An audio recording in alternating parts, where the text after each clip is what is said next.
Fox Sports. We are La Force. We are Minnesota.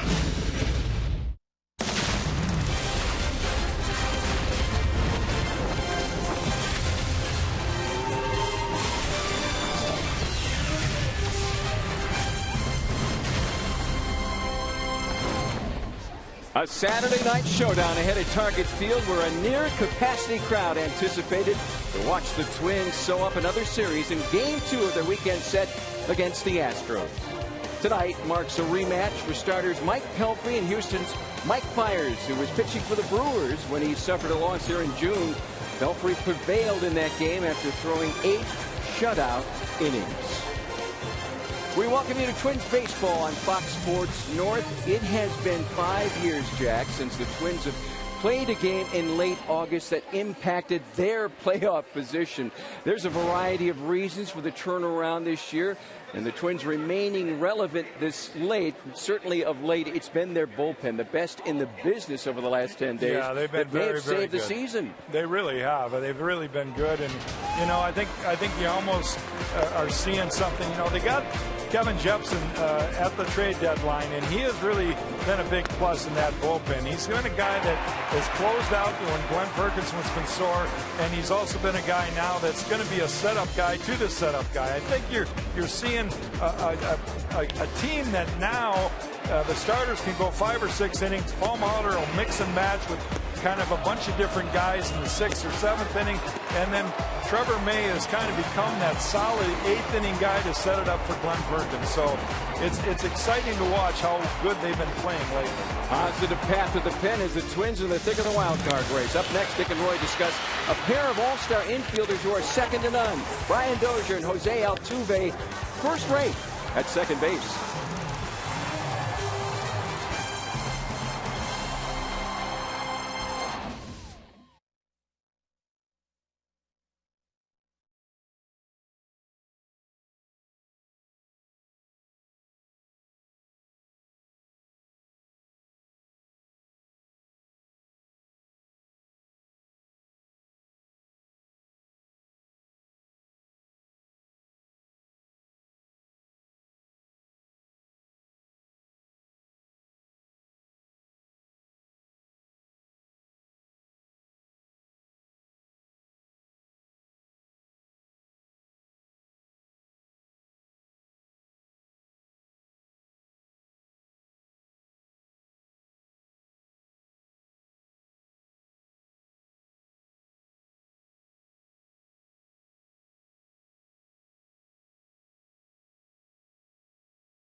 North is presented by Luther Nissan Kia. 2 locations, 1 very low price. By Menards. Save big money at Menards on all your home improvement needs. And by Dodge. Find your summer of performance with great deals at the Dodge Summer Clearance event. It's another beautiful night for baseball in Target Field and another matchup between two of the surprise teams in the major leagues. The Astros leading their division while the Twins have separated themselves from the likes of the Orioles and the Rays in the wild card hunt, but still a half game out of that valued second wild card spot in the standings. And we welcome you to Target Field, Dick Bramer and Roy Smalley. We talked a little bit about this last night. Both these teams have done a great job restoring some credibility with their fan base. Usually when that happens, it's one player that kind of starts the ball rolling. And in this case, both for the Astros and the Twins, it might be the second baseman. Two all-star caliber players who are very, very similar in some ways, very, very different in others, but each of them vitally important to his team. Brian Dozier, not the prototypical leadoff hitter, but you can see his team ranks here. Home runs, doubles, RBIs. He is a run-producing machine from the leadoff spot up there, and as we all know, has hit some gigantic home runs late in ball games to get some big, gigantic, huge, how else can I say it, wins for his ball club. Terrific defensive player as well. And then there's little Jose Altuve, also a great defensive player, but this little guy can generate offense in his own right. Not without power. He's got 10 home runs, but he can pick it at second base. He's a on-base machine, and he can score runs at the top of that Astro lineup with the best of them as well. So he and Brian Dozier, two very, very similar defensive players. They make all the plays. They make spectacular plays. Two guys that produce runs one way or the other for their ball clubs. The Astros have got phenomenal starting pitching this year. The Twins hope to get improved starting pitching. A battle of Mikes tonight. Fires against Mike Pelfrey when we come back.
Take on an Astros team that's leading the American League West.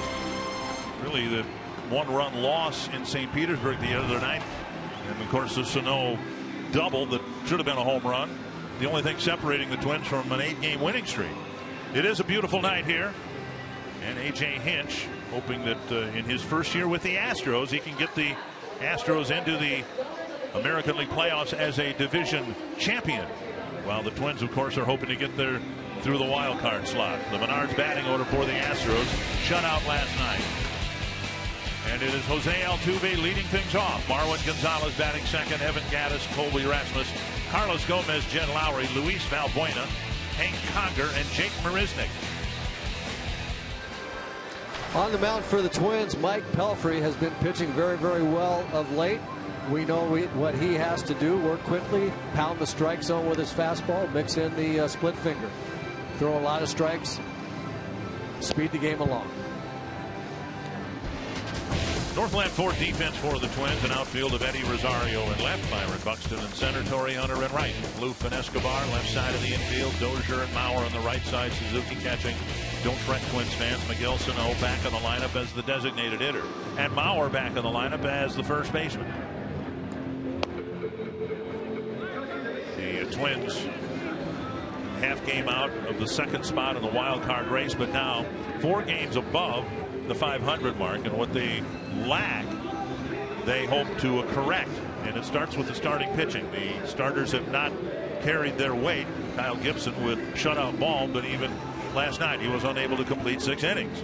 Well, it's just been the story lately with the starters that even when they've pitched well, and for the most part for 5 innings, they've been very good. It's just that they've been good with about 100 pitches in 5 innings, and they have to be a lot more economical. Doug Eddings behind the plate. Ripperger, Miller, and May, the base umps, and we're underway. Strike 1 over the inside corner. Altuve, Gonzalez, and Gattis. Pelfrey at one point was 5-2 on the season and had an ERA in the low 2s, but he's won just 1 of his last 13 starts. 1-1. Well, he's pitched much better than having won 1 of his last 13. There have been some hiccups, but for the most part, he's pitched well. He just hasn't gotten a W. And Altuve chases one up, and it's 1-2. See what we're talking about in the second half.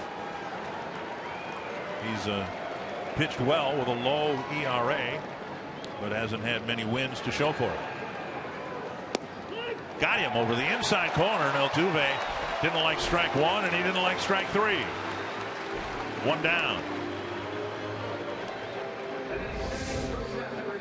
Well, the first strike did look like it was a little inside. That's a terrific pitch right there. It looks like it starts out right on the corner. Might have run inside, but with 2 strikes, that's a pretty tough pitch to take right there. Altuve paid for it. 1 down, and Marwin Gonzalez, who will continue to play short. The ball laced to left field. Gonzalez with a base hit. Carlos Correa, the outstanding rookie and likely Rookie of the Year winner, unable to start again tonight because of a hamstring strain. A.J. Hinch hinted that he probably wouldn't play tomorrow either. A 1-out single for Gonzalez, and that'll bring up Evan Gattis. The Astros with 2 young kids that are really, really going to be terrific players. Correa already looks like a terrific player, has already proven so, and George Springer out there in the outfield, just a really, really great prospect, and he's going to be a very, very dynamic player for these Astros, and they miss those 2 guys. They are their version of Buxton and Sano. Right. Swinging a foul, 1 strike.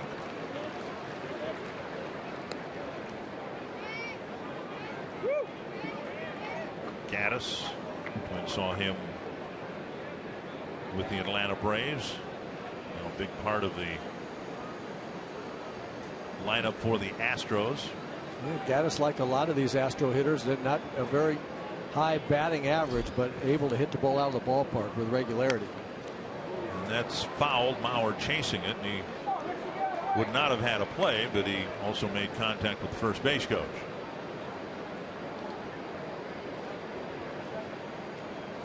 Rich Dower, a former teammate of yours. You bet. At USC. You never played with him in the big leagues, though, did you? Not in the big leagues. We were teammates at USC, won a national championship together. Yeah, you know, you're in Minnesota now. You best not talk too much about that. Was actually the year that he and I played. Yes, I know that. Beat the Gophers in what, semifinal game? Or semifinals. Yep. To center. Buxton coming in, and he makes a wonderful running catch. They got the runner at first with a good throw. And Pelfrey backing up the throw. Buxton just couldn't get much on the throw, but man, did he cover a lot of ground to make the catch. Well, he really closed on this ball right here. Watch the concentration. It's going to be a shoestring catch of the first order. But look where he starts out, and watch how much ground he's got to cover. That ball looked like it was down for sure. That's a very, very athletic play right there. You're right, couldn't get anything on the throw, but that's a terrific play. 2 down. Runner still at first. Gonzalez played it about 3/4 of the way to second base and then scampered back, and now here's Colby Rasmus.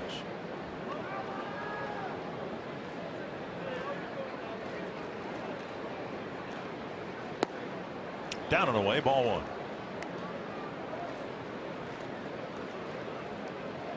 Pelfrey in the one game he did win, it was 3 starts ago here against the Texas Rangers. 7 innings, 4 hits, 1 run, and the Twins will take as many of those numbers as they could get here tonight, including the 7 innings. On the outside corner, 1-1. We're getting a little bit of an idea about why his fastball can be successful when he's throwing it for strikes early in the count, early and often. He's got good movement. He's throwing 94 miles an hour. We saw the ball run in hard on Altuve. The ball ran in hard on Gaddis for the pop fly, running away from Rasmus. Foul back, 1-2. Pounded that right in on his fist. I mean, he's got a good fastball, and what gets Mike Pelfrey in trouble is not unlike what happened to Kyle Gibson with Kyle Gibson last night. Every once in a while, the command just leaves him for some reason, and he has a hard time throwing it over. And it seems like the more he throws balls with a fastball, the more he forgets about the other pitches that he has. 1-2 to Rasmus. Outside 2-2. There was the split finger, and we'll see if he can get that under command as well. If he can throw that for strikes, then that fastball and split finger are going to be very, very difficult. I think that combination, if you have 2 good ones, is about the toughest combination for a hitter to deal with. And throw to first. Altuve was picked off in the first inning last night. Picked off by Kyle Gibson, who has probably the best move, the quickest move on the Twins staff. Mike Pelfrey not known for having a great move, and he's relatively slow to the plate, so teams look to run. Missed the inside corner with a fastball. 3-2.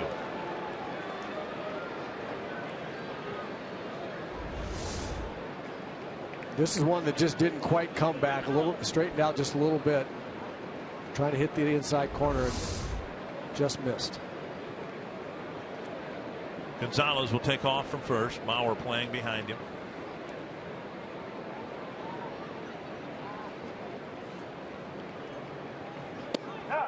Called third strike. Rasmus takes one right down the middle. Gonzalez left at first, the scoreless first inning for Pelfrey.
team can get its 40th win at home this year. This is a team that averaged 49 losses at home over the last 4 years.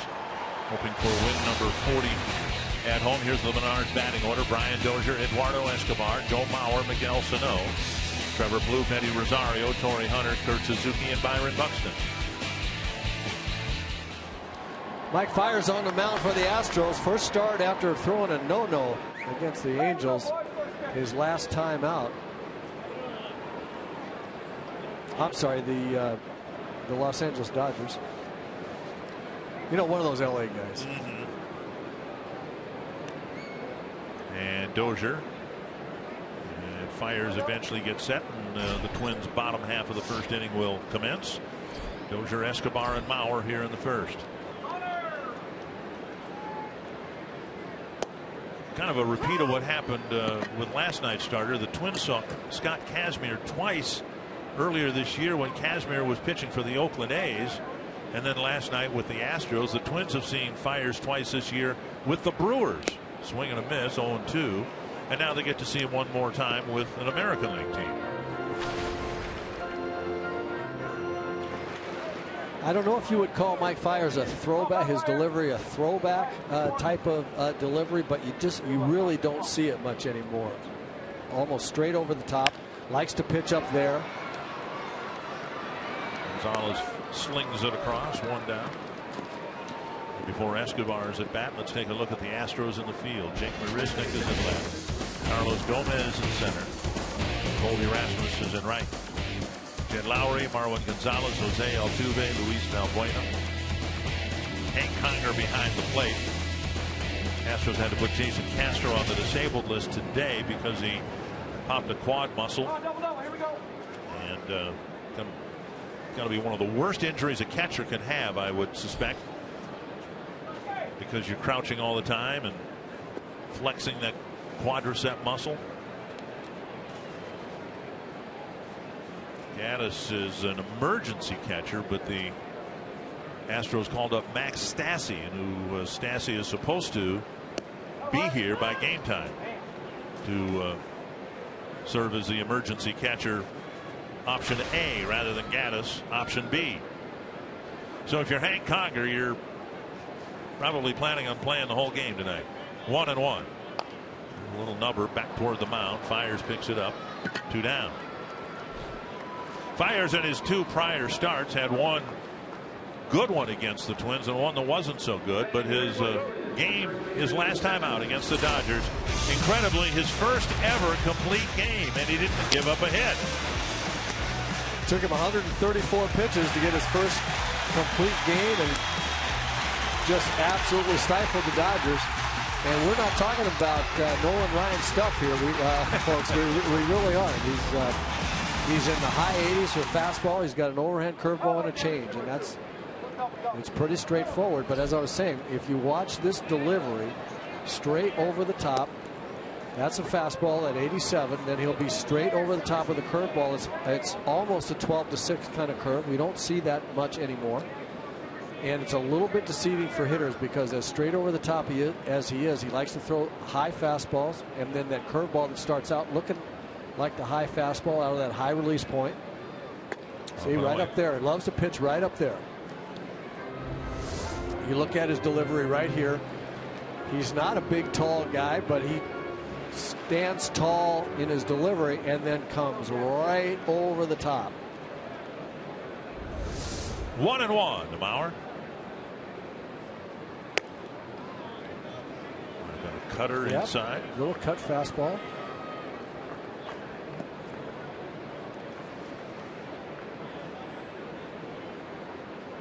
Two and 1 with Sano on deck.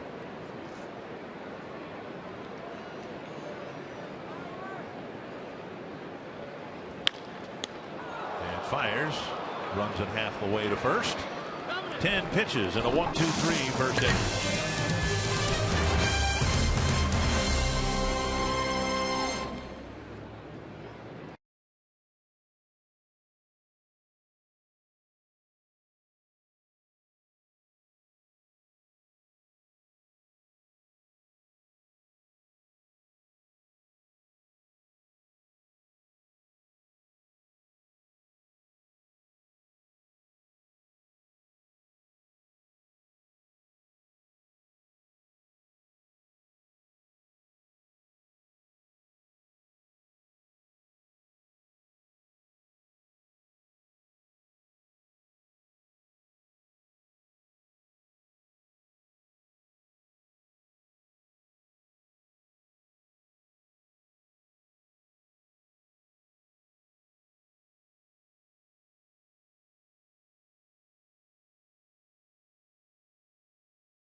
to the second inning, and Carlos Gomez will lead things off, and he had a very aggressive day at the plate.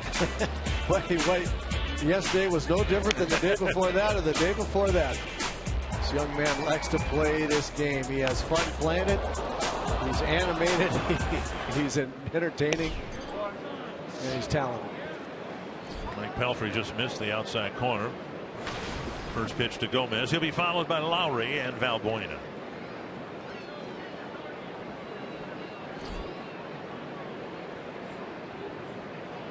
(2-0). Because Pelfrey's night, any starting pitcher's night, is almost always dictated by the pitch count. It's especially important for Pelfrey to try to keep his pitches per inning limited to 15 or so. Twins would love to get him into, if not through, the 7th inning. Nobody would like that more than Neil Allen, who has seen his starting pitchers come up a little short. Ball driven down the right field line, but a foul ball. And here's the thing about pitch count. In addition to today's pitcher just not being allowed to throw an awful lot of pitches, as especially Bert Blyleven has well documented, it's a question of becoming less effective against hitters. The more pitches a hitter will see, the easier it gets to hit. Foul back. And so if you throw a lot of pitches, if you're 2 and 3 ball counts with everybody, sooner or later two things have to happen. The hitter knows you have to come in there for strikes, and they're ready for it and aggressive, and you're going to end up throwing the ball over the middle where they can handle it. 2-2 on the ground. Backhanded by Escobar, fires across. Good play, one down. And we'll bring up Lowry. Today's Twins and Astros game is being broadcast on AFN, the American Forces Network, broadcasting to the U.S. Armed Forces serving around the world on land and on ships at sea. We welcome you and thank you for your service. One down. Here's Lowry.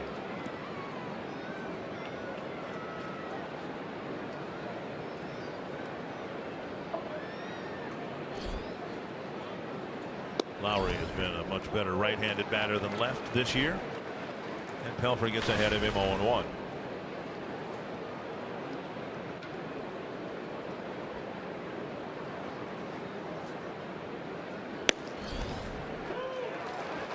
Lowry looks back. He doesn't like the call on strike 2. Well, that was a pretty good pitch right there, and again, good moving fastball. And to continue along the pitcher versus hitter strikes and balls line of thinking, especially the more strikes a pitcher throws. Let's start it the other way. The more balls a pitcher throws, the more selective hitters get, and the more strikes a pitcher throws, the more defensive hitters get early in counts and start swinging at bad balls. It might seem counterintuitive, but it really is not. If you can pound the strike zone, you're going to get a lot more swings and misses on bad pitches. Buxton makes another shoestring catch.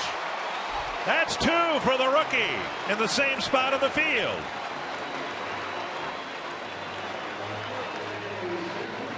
That more of a line drive, but he closed on it again in a hurry. Well, he closed on it again, and he's got that great, lithe, strong, athletic body that allows him to get into position to catch it. Look at the ground he covers. He gets a pretty good jump, closes on the ball, and then and Mike Pelfrey said, "That's what I'm talking about." 2 down, and now Valbuena. Up and away, ball 1.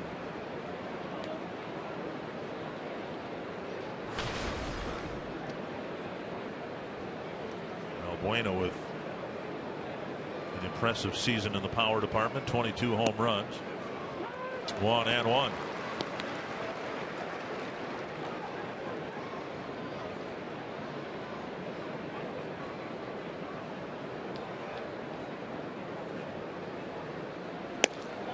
Missed inside. You go down the Astros lineup, and you've got Gaddis hitting 240 with 22 home runs, and Rasmus hitting 227 with 17, and Valbuena 212 with 22. These guys live by hitting the ball out of the ballpark and hoping little Altuve is on base for them. On the outside corner. That's about the 5th look back by a Houston batter to Doug Eddings for a called strike. Yeah, it looks like he's got a bit of a big strike zone tonight. I thought that ball might have been down the way. If I were a hitter, I wouldn't have liked that one. But it's close. That might have been the splitter. Yep. Fouled away. A.J. Hinch shaking his head side to side with the balls and strikes being called tonight.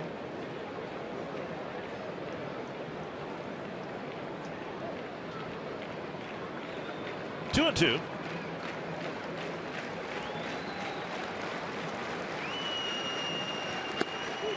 And now 3-2. Conger on deck.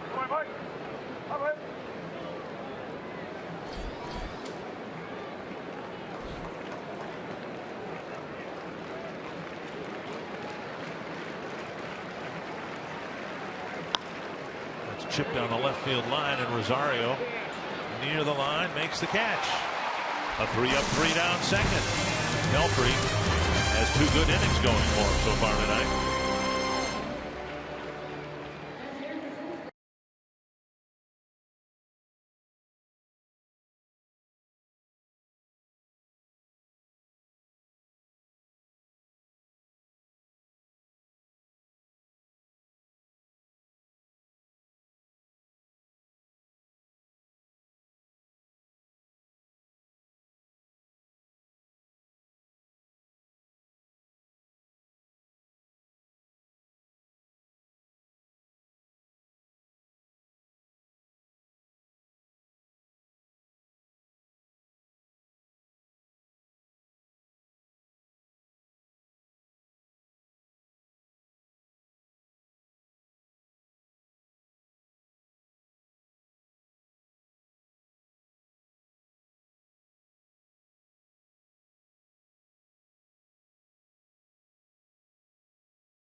For the Twins, he is back in the lineup. His hamstring is feeling better today, and so he is designated hitting for the Twins. Paul Molitor joked that it was even good enough to allow for a trip to the state fair this morning. Sano joining Byron Buxton at the Great Minnesota Get-Together, meeting fans, playing some wiffle ball, playing some games on the Midway as well. And guys, it wasn't just Twins players enjoying the fair fun. Carlos Correa actually tweeted out a photo from the Astros off day on Thursday, which he spent at the fair. And he tweeted a photo of some stuffed animals, but I'm guessing he won using his laser of an arm. I don't think that's fair, right? I mean, he's won all those animals. He's not your average competitor at those fair games, right? I'm going to clean him out.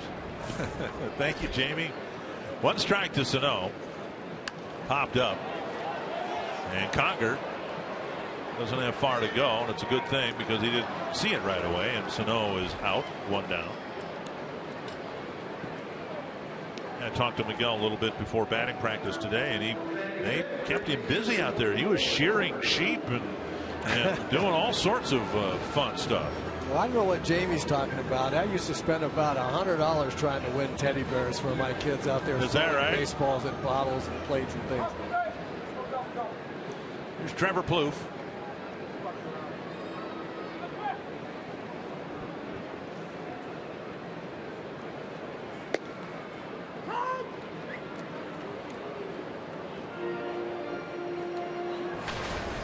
Trevor hitting at .245, leading the team with 70 runs batted in. 1 strike.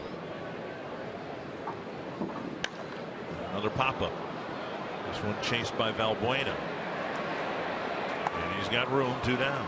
A couple of foul outs here in the second. Yeah, we're seeing examples of what happens with a pitcher that pitches high in the strike zone, straight over the top delivery, high in the strike zone, and guys just can't catch up with it. They get underneath, hit the bottom of the ball, and get behind. I was talking with Tom Rudansky about hitting against fires, what the approach is going to be, and I said, well, guy throws it up there, can you make him be down in the strike zone? Just take that pitch up there. And he goes, yep, the guys have to make him get down in the strike zone.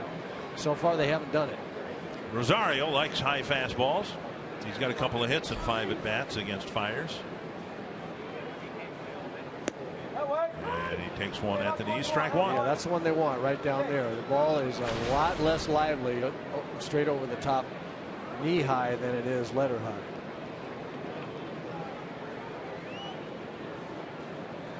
Check swing, 1-1.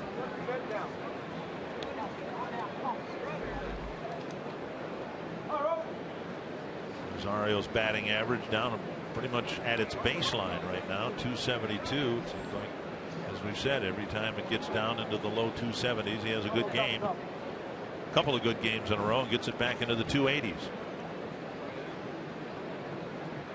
1-1. Way out in front of an off-speed pitch, 1-2. Yeah, that big overhand, slow curveball, and again, it's a bit of a throwback, like the overhand country hardball that we joke about, but he's thrown straight over the top and then a big slow curve from the same release point. You can see the target right here. Wants to go upstairs, and there it is. High fastball gets him 89 miles per hour. Just 8 pitches for Fires in a 1-2-3 second.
Fact, brought to you by Coors Light, clean, crisp Coors Light. Joe Maddon's done a great job for the Cubs, but what about the job A.J. Hinch has done and the rest of the guys on that list? All of them first-year managers. And the Cubs might be in the playoffs. The Astros might be there. I guess either the Rangers or the Twins will be. Not both, it wouldn't appear at this point. Rays still have a chance. Former Twin Chip Hale's done a good job with the Diamondbacks. 1-0. And now 2-0 to Hank Conger, who will be doing the primary catching for the Astros with the injury to Jason Castro. Conger, Marisnik, and Altuve. 2-1. Mike Pelfrey's got a real good fastball tonight. He likes it. He's throwing it over. It's got a lot of movement. Hoping he doesn't forget about that split finger or a little slider he's got. He's going to stay with that fastball until these guys prove they're going to have some good swings at it. This is low, 3-1. At some point in time, he's going to have to show I think he's going to have to show some other speeds.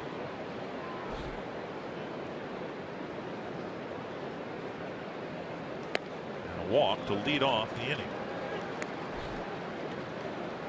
And that's kind of the head scratcher again with Mike Pelfrey, sometimes with Kyle Gibson. They'll be, I mean, Pelfrey looked as good in the first 2 innings as he can look, throwing strike after strike with his fastball, and then all of a sudden he comes out there to lead off here in the 3rd inning and he walks somebody on 5 pitches. And that's what happens sometimes with him, and he's got to get it back right away.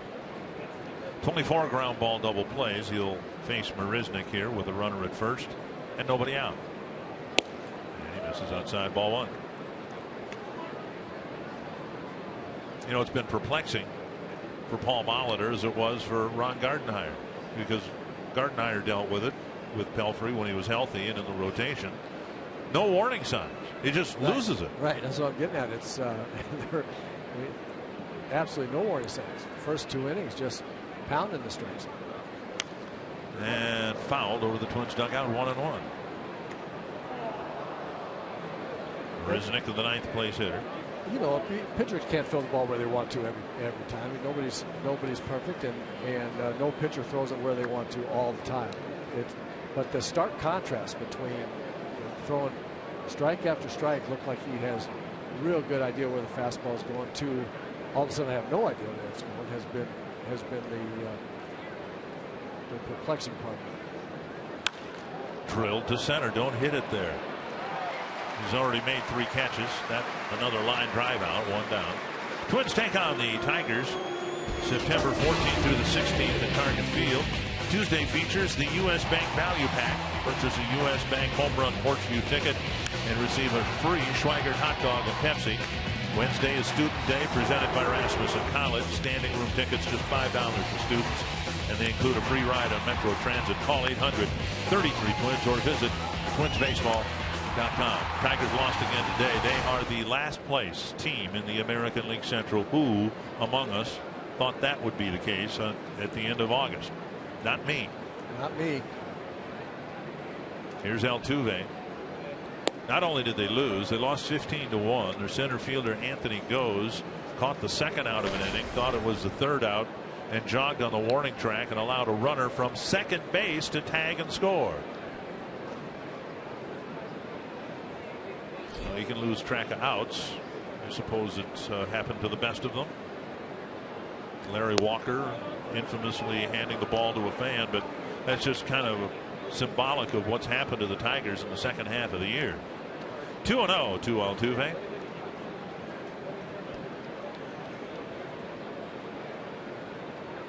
I honestly thought, of course it was based on what I saw in the first week of the season, and the Twins were playing terribly and the Tigers were playing great. Foul back. I honestly thought that this Tiger team that they had this year would be their best team.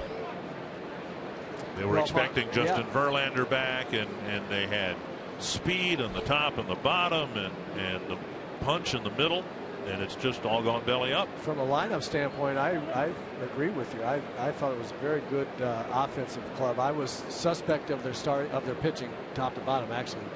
Starting pitching and bullpen's always been a bit of an Achilles heel, but I didn't think it would go this south. I really didn't. Snap bat and a bouncer to third. Plouffe gets it with the webbing of his glove and throws Altuve out. No chance to get 2, of course. Conger advances to second. A lot of white showing on that ground ball. Slowly hit. Plouffe just got it in the bottom of the webbing. Watch that moving fastball. Really got him right above the thumbs. Jammed Altuve. That's what Pelfrey can do. That fastball is hard and moves a lot. 94 with that kind of movement is a good fastball, good big league fastball.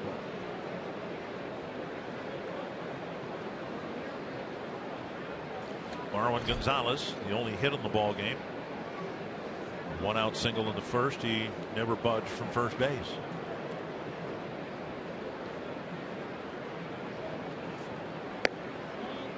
And I would bet that it doesn't make a whole lot of difference. As a matter of fact, it's probably better to have Trevor not able to get the lead runner at second base. have Conger at second, because if he had gotten the lead runner, they weren't going to get Altuve at first, and Altuve would be on second base after stealing a base. Good point. With better speed on second anyway. So 1-0 to Gonzalez. Yeah, I suppose it would be worthy of a debate. Is Altuve more in scoring position at first base than Conger is at second? Well, I just think Altuve at first base with Mike Pelfrey's move to the plate on the mound, it's only he'd be on second base in short order. 2-0.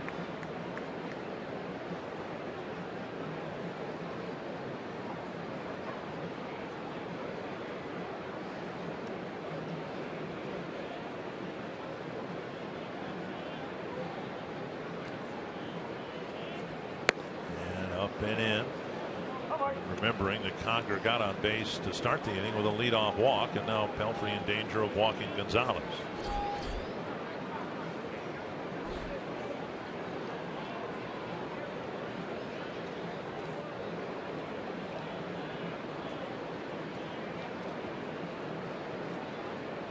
Three and 0 to the Houston shortstop.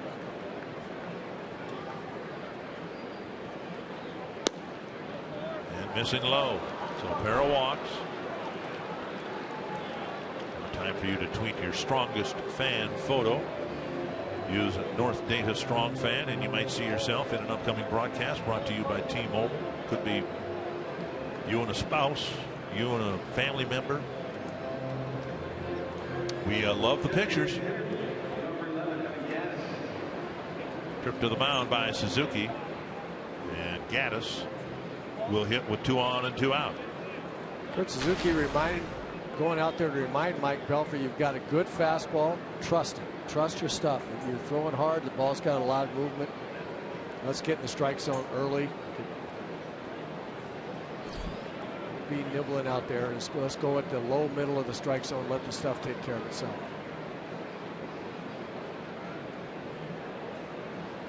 Missing inside, ball 1. Pelfrey, we've seen it so many times, has an inning like this, and if he can find his way through the inning without the roof caving in, then there's life after the inning. That's what's, again, so perplexing about this. Check swing and a strike, 1-1.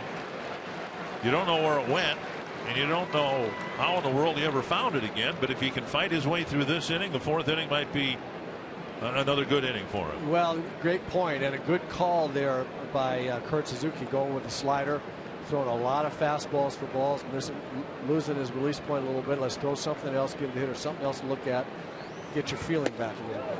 That's what happens an awful lot with pitchers. I noticed that early on when I was playing shortstop behind guys, and they have trouble with their fastball, and then a good catcher would say, okay, we're going to throw something else, throw a breaking ball or a slider, a changeup, something. And for some reason, that gets the pitcher back on track with his fastball, too.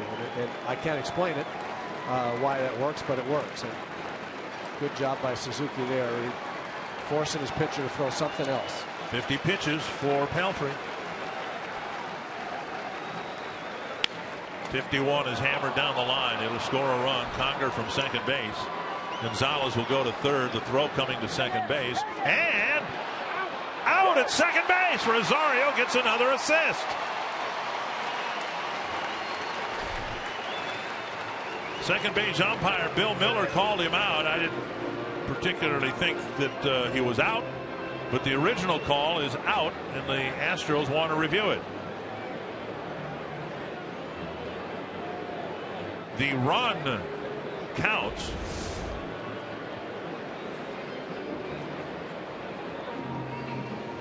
Well, I don't know now. We were just talking about the pop-up slide at dinner tonight, and I don't know what that was. That was a. Well, he's safe. Yeah, that was just a bad slide. Is what that was. Did Dozier keep the glove on him after contact was made with the bag?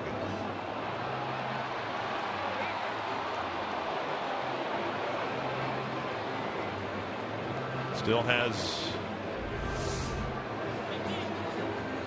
Don't know where the right foot comes off the bag, and he still like, got it right there. I think he was safe, but now he's out. Yeah. I think. Yeah, and that's not exactly what the pop-up slide was. The definition of a pop-up. You're not supposed to pop up there or off the base. That's what I mean. You're not supposed. You're not supposed to pop up after you've hit the base. Well, we've got a little delay here. Explain what the pop-up slide is, because a lot of people that just started watching baseball in the last 5 years might never have seen one. Well, yeah, because guys don't do it anymore. But the pop-up slide is when a guy goes hard into the base with his front leg extended, and as soon as he hits the base, he's coming up out of his slide into a stand-up. You call it a pop-up slide. I always call it the stand-up slide, because that's basically what you do. You slide in and stand up as you're hitting the base, and the base kind of propels you into an upright position. It gets you to the base really, really quickly with that front foot, unlike what we saw at Gaddis. And it also gets you in position if the throw is wild, goes into the outfield, you're on your feet ready to go somewhere else. I always thought it was the quickest way to get there. But the pop-up was before the base. You're starting to pop up as you right. hit the base. Gaddis there hit the base, and then for some reason decided to pop up. Let's take a look at whether the run scored. We believe it did. You can see the throw going to second, and there's the runner touching home before any play was made at second. So the run will count, but we believe the runner at second, Gaddis, after getting an RBI single, is out at second, and it'll be another assist for Eddie Rosario. And I don't know if we have a shot of it, but I was noticing Gaddis run down the baseline round first, and he hesitated, picked up the ball, and really stopped his momentum, and then decided to go again. And that's, if this play is upheld, which it is, Gaddis can blame himself for that. Great play by Eddie Rosario. And a nice play by Brian Dozier to keep the glove on the runner's leg until the play was over. Here is the slide off the base. And you'll see Brian tagging a little late, but keeping the glove right there. And as Gaddis pops up, he's out.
One to nothing Houston. Torrey Hunter will lead off the third. Two more no-hit innings for Mike Fiers. And there's ball one. Johnny Vandermeer did it in 1938. He threw back-to-back no-hitters. No one's done it before or since. Bouncer foul, and it's 1-1.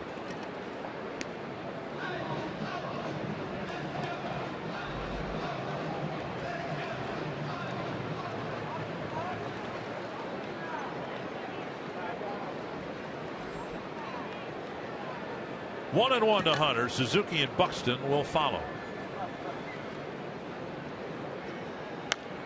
And fouled away. Hunter's average has dropped into the low 230s.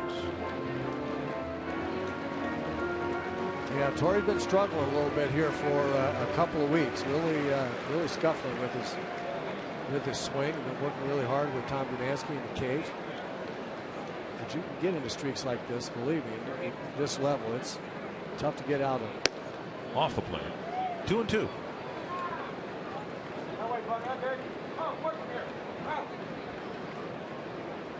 Seems like when you're in streaks like this too, that one of the biggest problems is you get a pitch to hit and foul it back, and then guys are just work on you, throw great pitches and stuff. You always seem to get one, and you just, if you fail to hit it, it just compounds the problem.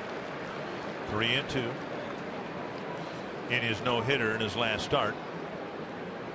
Fiers walked one man. Suzuki will bat next for the Twins. 3-2.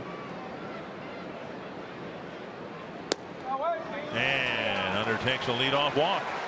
The Astros got a run after their leadoff walk. We'll see what the Twins can do with Hunter aboard. Carsoup.com trivia. Prior to Mike Fiers, who was the last pitcher to throw a no-hitter after switching teams in the same season. Wow.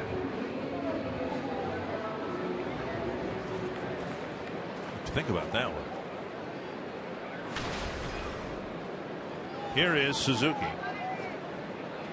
No team in baseball shifts more than the Astros, and with Suzuki at the plate, Altuve, the second baseman, is almost lined straight up behind the second base bag. And there's strike one. And we've seen Suzuki countless times hit that ball. They call that through the 3-hole on the right side of the infield. Yeah, they've got kind of like hockey and basketball with the positions. They've got numbers for spots out there in the field that is new to me. One strike to Suzuki. The dribbler. And fires to first. One down, and Hunter to second base, one away. And that'll bring up Byron Buxton. Third assist already for Mike Fiers, the pitcher. Buxton dropped down to 9th in the batting order. And along about now, Aaron Hicks is on a plane on his way to Rochester, where he's going to start a rehab assignment.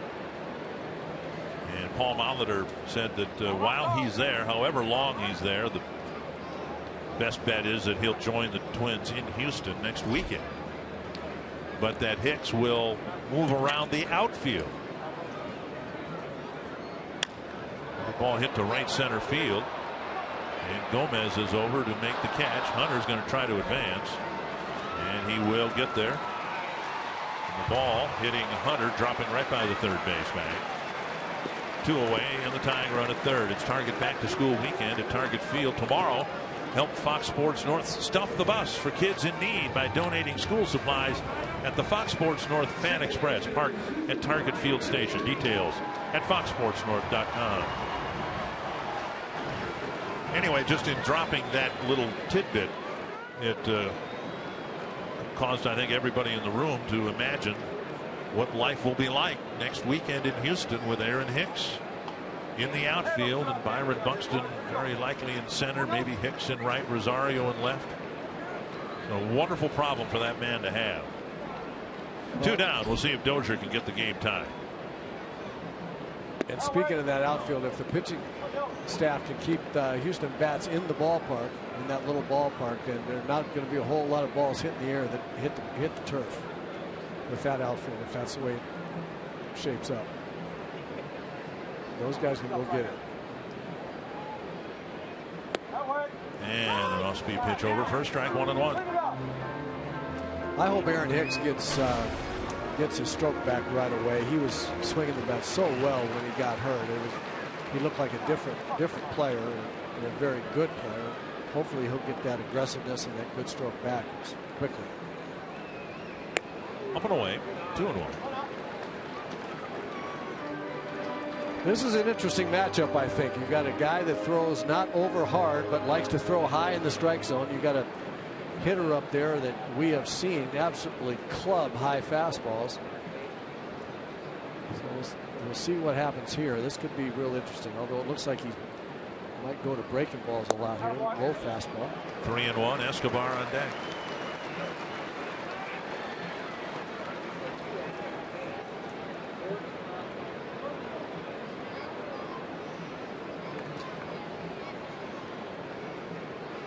Twins won last night 3-0.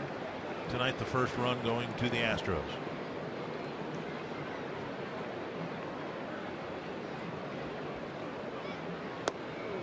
High call. Wow. 3-2. Dozier doesn't look back, but he's got to rebuckle the shin guard. 3-1 curveball to Brian Dozier. Just off the plate.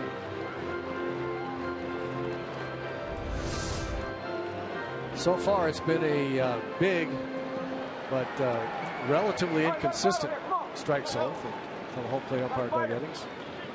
Full count to Dozier.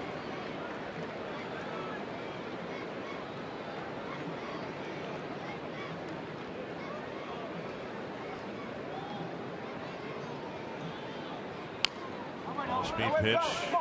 Dozier hung with it. Got a piece on it.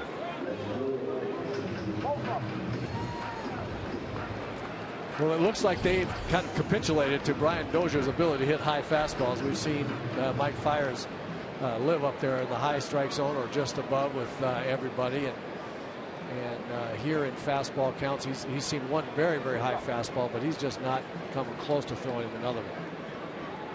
Popped up. Got a fastball, and it's right popped up to the right side of the infield, and Altuve makes the catch. Hunter left at third. Twins still without a hit against Mike Fiers.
CenturyLink, your link to what's next.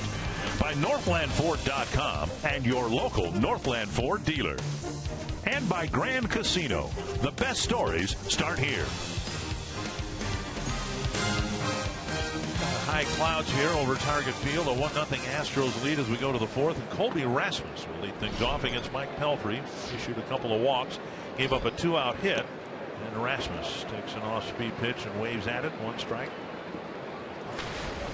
Rasmus, Gomez, and Lowry, the middle of the Houston batting order.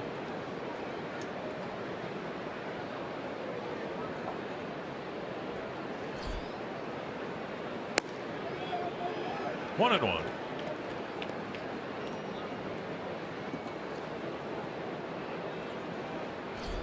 Pelfrey's troubles in the third started with the leadoff walk, and 53 pitches thrown, just off the plate.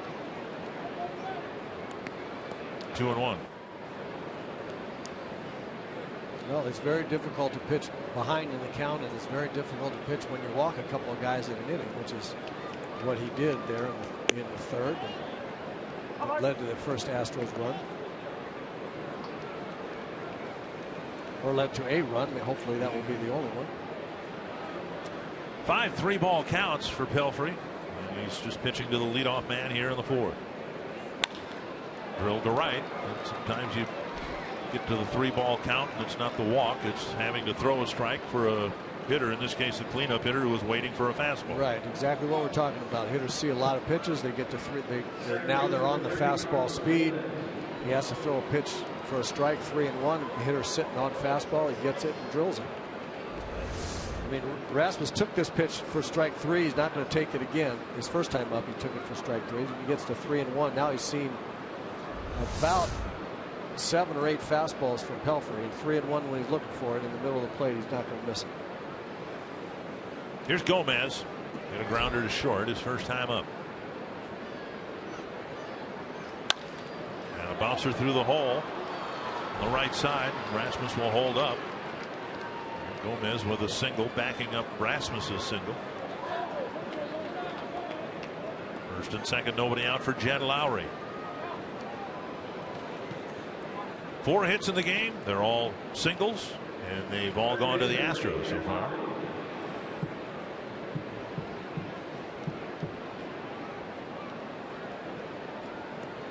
Lowry hit a liner, and Buxton made a nice shoestring catch in center field.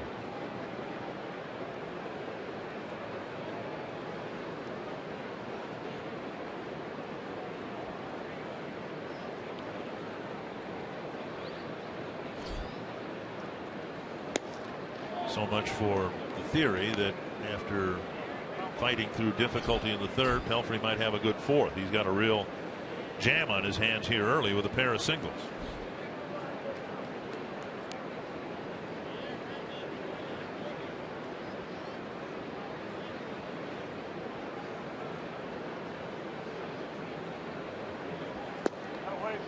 One and one. And again, one of the things that we've seen that's characteristic of Mike is when he does get in trouble, he has trouble throwing the fastball. He's determined to keep throwing it, and I really think it's important for all pitchers, and Mike Pelfrey included, to continue to mix up the repertoire. He's got a slider and a split finger, especially left-handers. The split finger is a good pitch, and when you're struggling with your fastball, I think you got to go to some other pitches and get guys off the fastball. Find something else you can get in the strike zone, and at the same time get guys off your fastball speed.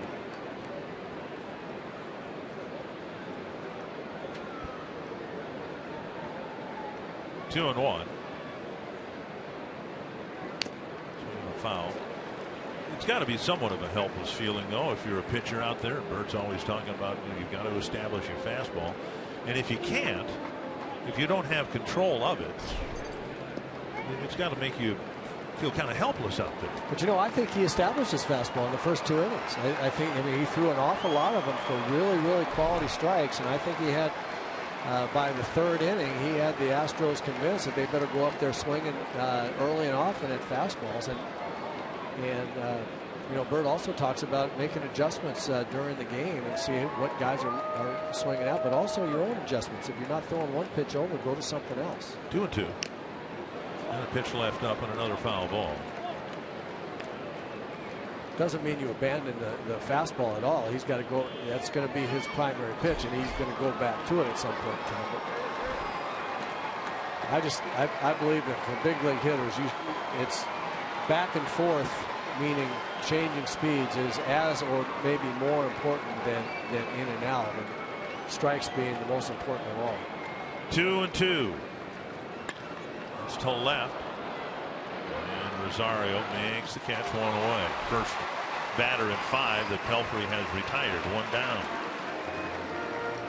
Twins take on the White Sox starting Tuesday night here at Target Field.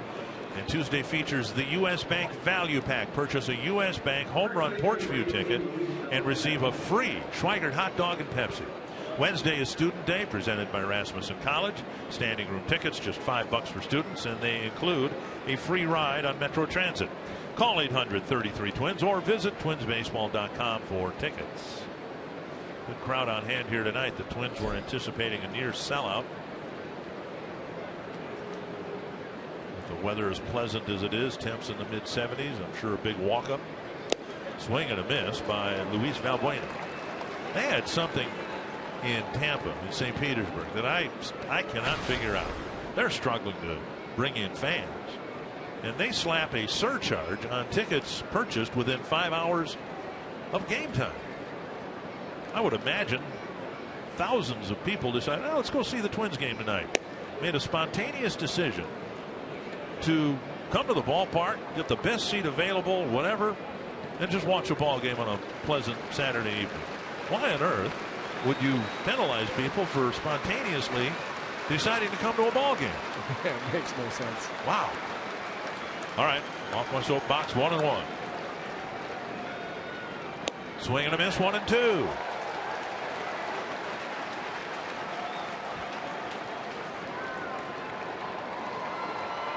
Pelfrey for the second inning in a row, struggling. Almost got out of the third inning jam. Gave up a 2-out base hit.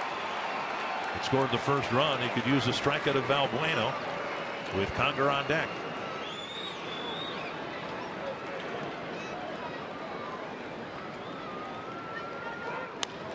Laced into the corner, a fair ball. On a 1-2 pitch, Valbuena has driven in one. He's going to drive in another with a double, and it is 3-0.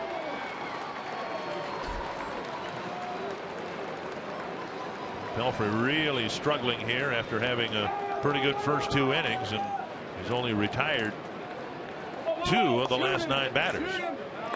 Well, he's just doing a hanging slider. It was right in the middle of the plate after throwing the ball by Valbuena twice for strikes, and he just threw a little spin and slider right in the middle of the plate.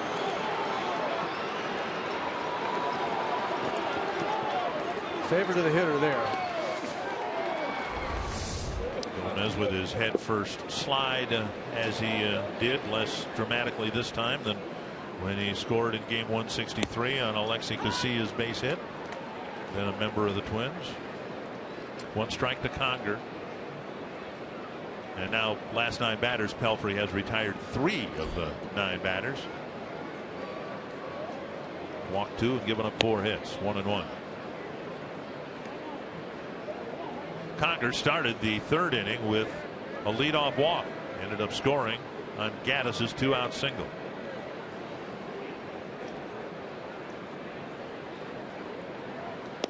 On the outside corner.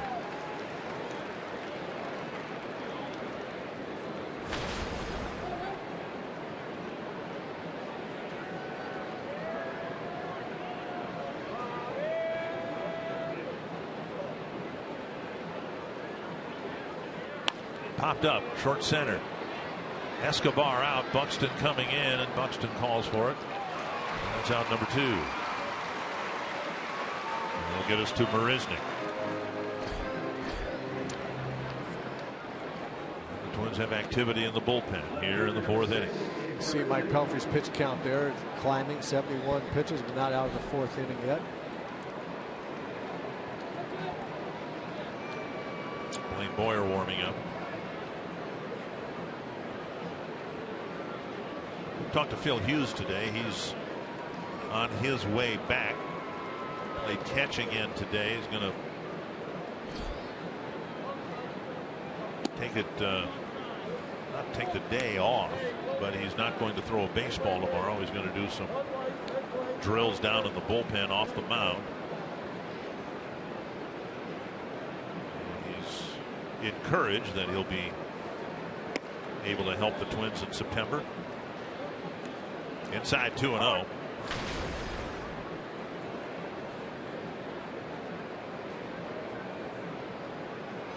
Five hits in the game, all of them Houston singles.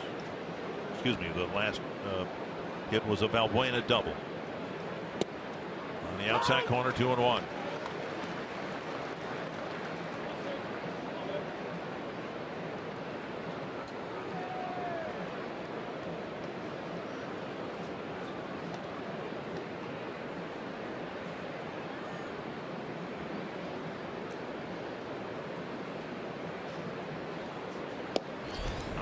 outside corner, 2-2.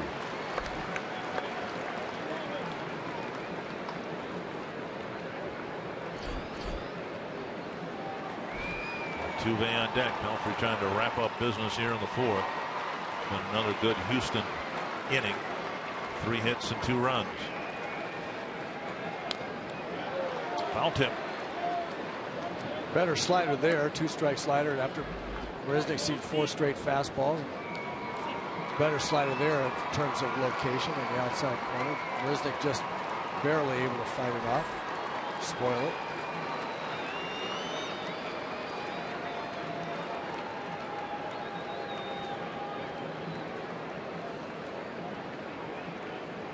Another 2-2. And 1 hit up the middle. It's a base hit. And it's going to score another run. 4th hit of the inning. 3rd run of the inning. And it's 4-0. Well, an absolute jam shot. Pelfrey got deep in Marisnick's kitchen there, and he was just able to muscle it barely through the infield.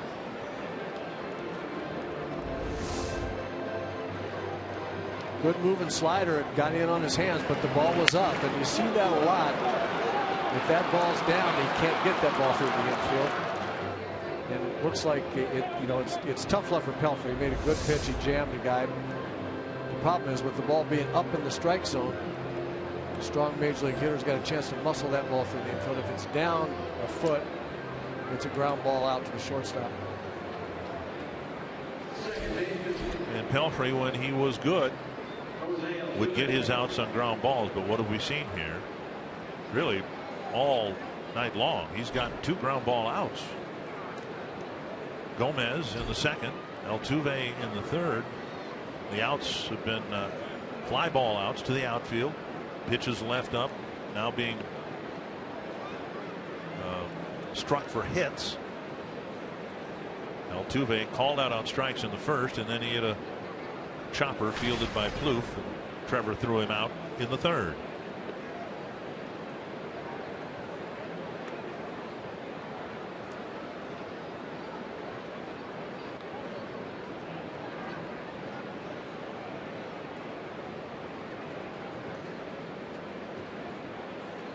There goes the runner, and the pitch hit to right. They better watch out. Marisnick can run well. Leonard gets it back in, firing it into second base. Another hit for the Astros. And another pitch up in the strike zone. Just very, very few pitchers that can pitch up there at high strikes. Just very, very difficult to get big league hitters out when it's up in the zone.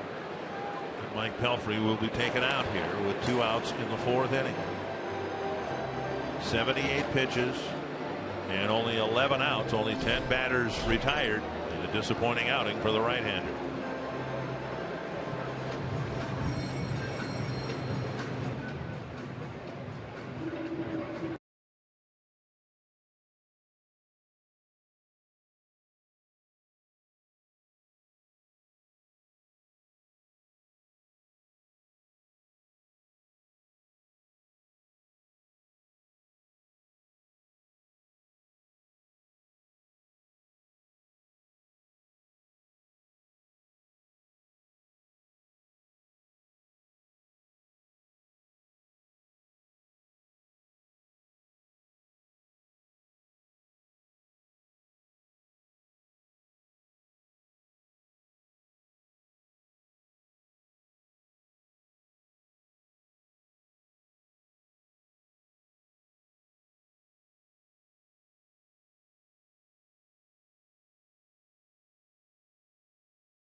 McCaffrey now will not get the win certainly tonight.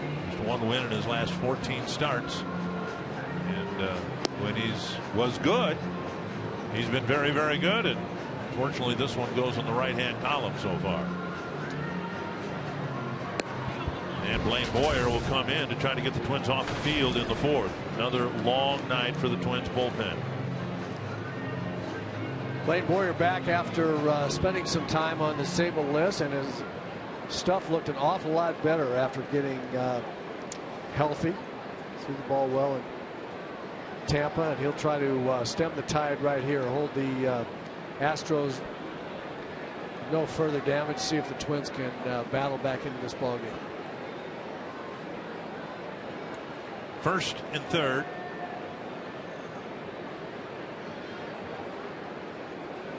Gonzalez has reached both times, once with a single, once with a walk.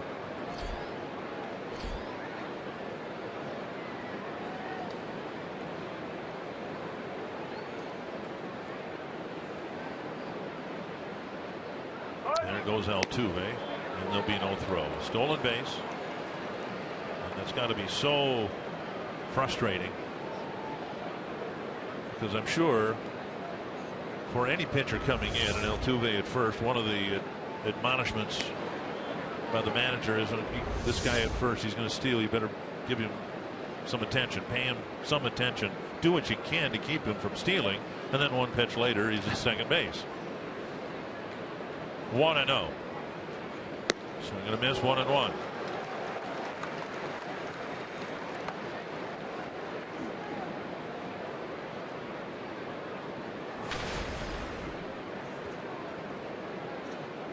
Seven hits for the Astros, 5 of them here in the fourth. They've knocked out the Twins starting pitcher.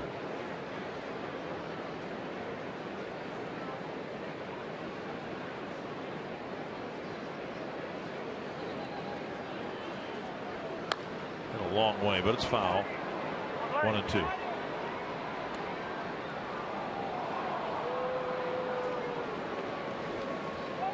Last night was the first game in 10 Houston games where the other guys have scored more than 2 runs.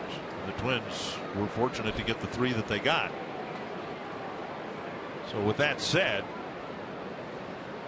you don't want this Houston lead to mushroom beyond what it already is, as the Astros have some really good pitching. The ball rolled to the first baseman, Mauer, to the bag, and that ends it.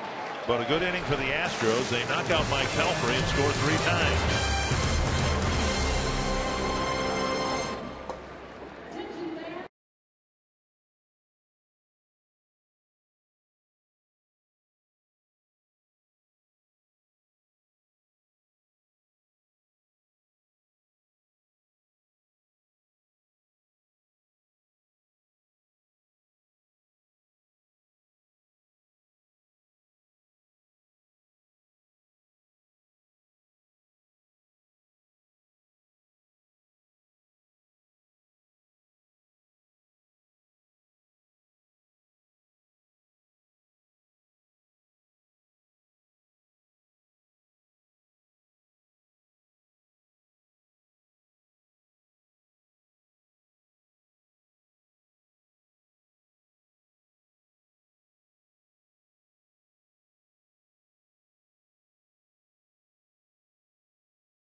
Health injury report. Denard Span has a left hip problem and requires surgery, and he very likely is done for the year. And I like everybody else, really impressed with Bryce Harper. Denard Span might be the most valuable member of the Nationals team in terms of the one-loss record with him, what the record is without him, and now they have no choice. They'll be playing without him. You know, we've got center fielders, former Twin center fielders, that might very well find themselves in postseason play. You look at the East standings, and the Nationals just barely above the 500 mark. The Mets don't show any signs of slowing down, up and away. But Carlos Gomez might find himself in the playoffs for the Houston Astros as their center fielder. Ben Revere might find himself as the Toronto Blue Jays left fielder in the playoffs. Sure looks that way. 2-2 to Escobar.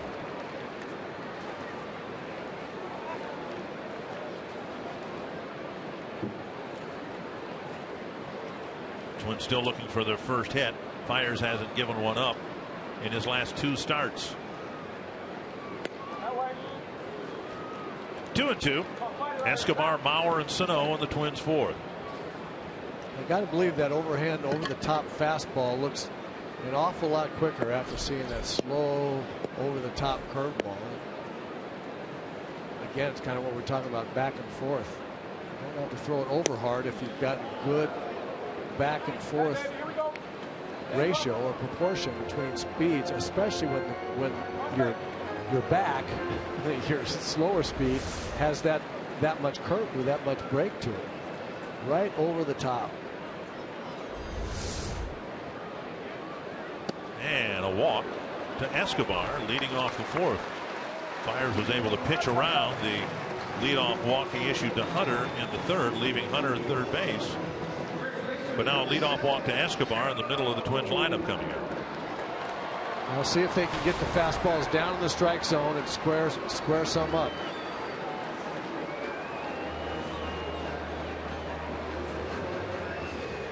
Mauer with a one-hopper back to Fires in the first inning. Let's go.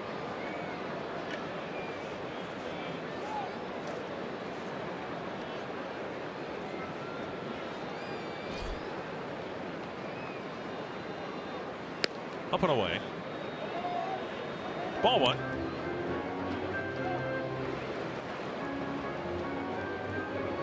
Twins saw Fires here at Target Field in early June, and they cuffed him around, knocked him out in the 5th inning. Only scored a couple runs, but he walked 3, gave up 7 hits, and wasn't very sharp at all. And then in Milwaukee, a much better start. 7 innings, he gave up just 1 run. And Mauer takes a strike, 1-1.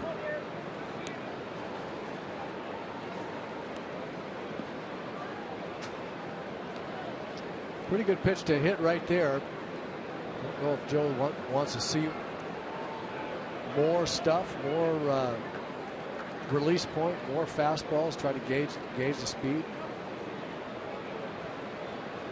Right down there is where you want to get that fastball.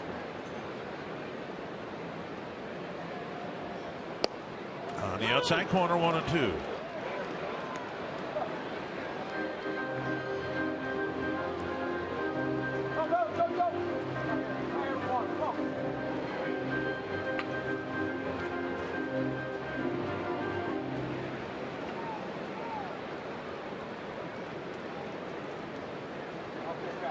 One and 2 to Mauer. Now 2-2. You'd like to think that if Pelfrey's control issues were the precursor for what happened in the 4th inning, that maybe Fires has his control off a little bit. Well, he's had that, as you mentioned, he's had that issue in the past, much of his career. 2-2. It's remarkable. He was really not much more than a throw-in in the deal. The guy that the Astros wanted was Carlos Gomez, and they ended up getting Fires. And in his 4th start, he pitches a no-hitter. Mauer checks his swing, and it's 3-2.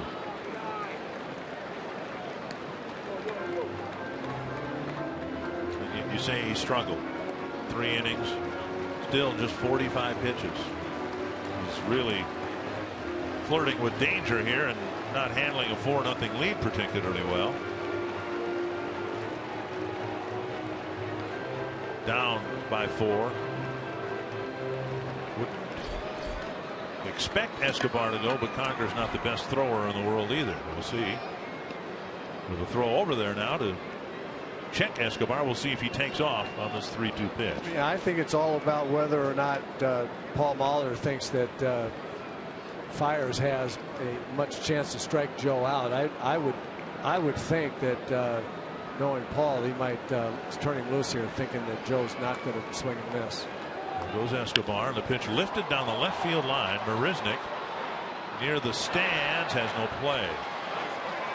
It was with Escobar taking off there, it was more of a sure thing in years past, but Joe's on a pace to strike out 100 times for the first time in his career, and would have done so last year if he hadn't been hurt. But again, I think it's a manager looking at the stuff the pitcher's got, right, and making, and I think in this particular matchup, I think Paul feels confident that Joe's going to put the ball in play against Fiers or take ball 4.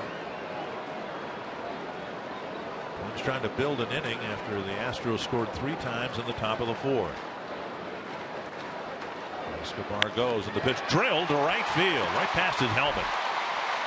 And Escobar goes to third. And there's the first Twins hit tonight against Mike Fiers. Twins threatening with Sano coming to the plate. Let's check in with Jamie Hirsch. Well, Paul Molitor continues to be impressed by Miguel Sano's approach at the plate, and he shared a pretty comical moment from last night's game. He said Torrey Hunter was up there with the bases loaded, and Sano was yelling out instructions from the Twins dugout. He said, "Make him come to you, make him come to you." He said it was funny thinking about the 19 years of Hunter compared to about the 19 days of Sano, but he also said it was good because it showed that Sano was thinking the right way, as if he were in a big spot like that. Always trying to learn and improve, and another big opportunity for him here. Well, the Twins have the right guy up right now. Well, I would tell you one thing that Miguel Sano doesn't have to learn. He doesn't have to figure out how to have more confidence in his ability to hit, because he is a young man that expects to hit the ball hard every time he walks up there, even though he doesn't do it all the time. He expects to.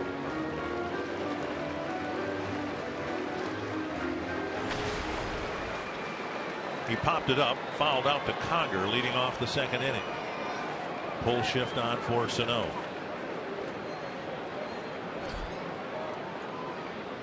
Swing and a miss.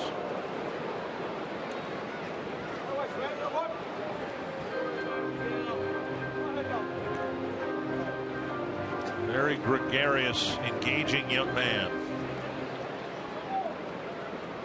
Trying to get the Twins on the board here in the 4th.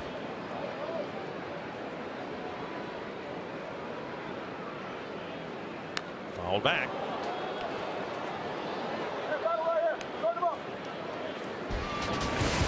Came up in July and having a heck of an August. Well, it's been remarkable what he's done as a young man just out of AA baseball. He has remarkable talent, and it's remarkable that, having never seen any of these pitchers, he's done what he's done. Off the plate, 1-2.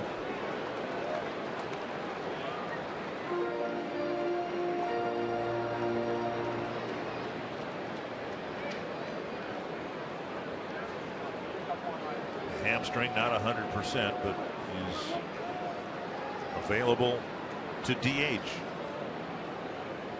High fastball called for. 2-2. It's also remarkable that Mike Fiers can get away with throwing 90 miles an hour up there in that high strike zone or above. And obviously, there's deception in that delivery, and it's important for Twins hitters to get the ball down in the strike zone. 3-2 with Plouffe on deck.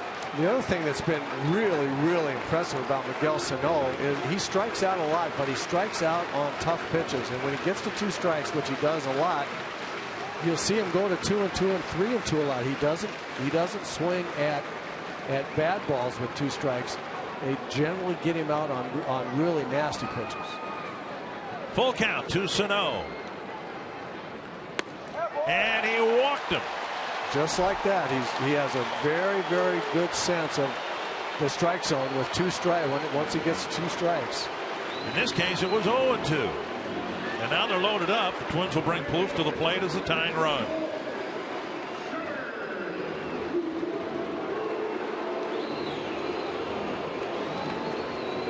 Now Trevor's got to be very disciplined here and to restate Miguel Sano's exhortation to Torrey Hunter. Make him come to you. He's got to get the ball down. He's got to make fires, throw the ball down in the strike zone where he can handle it. 2 grand slams already this year for Plouffe. And he takes inside, ball 1. Fox Tracks presented by Dodge.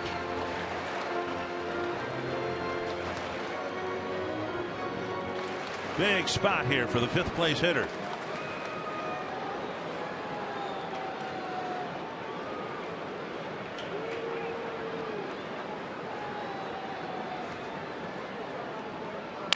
Bouncer to third. Out at second. And Sano just veered off. Hope he didn't hurt himself. He was admonished. A run scores. A double play, though. He was admonished before the game to take it easy on the bases. And that time he didn't come close to getting to second base. So we'll see whether he gets any medical attention or whether that was what he was told to do, to not blast out of the blocks. A run scores, it's 4-1. A runner at third, but now 2 down. And for Trevor Plouffe, the 24th ground ball double play he has hit into. A deflating at bat from Plouffe. Now the Twins need a pick me up from Rosario. A 2-out hit here to get another run back.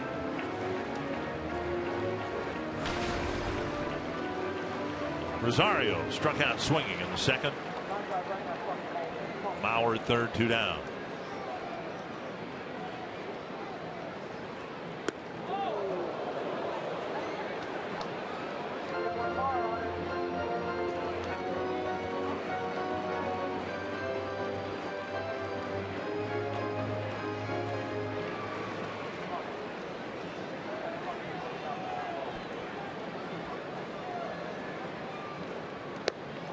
And now 2-1.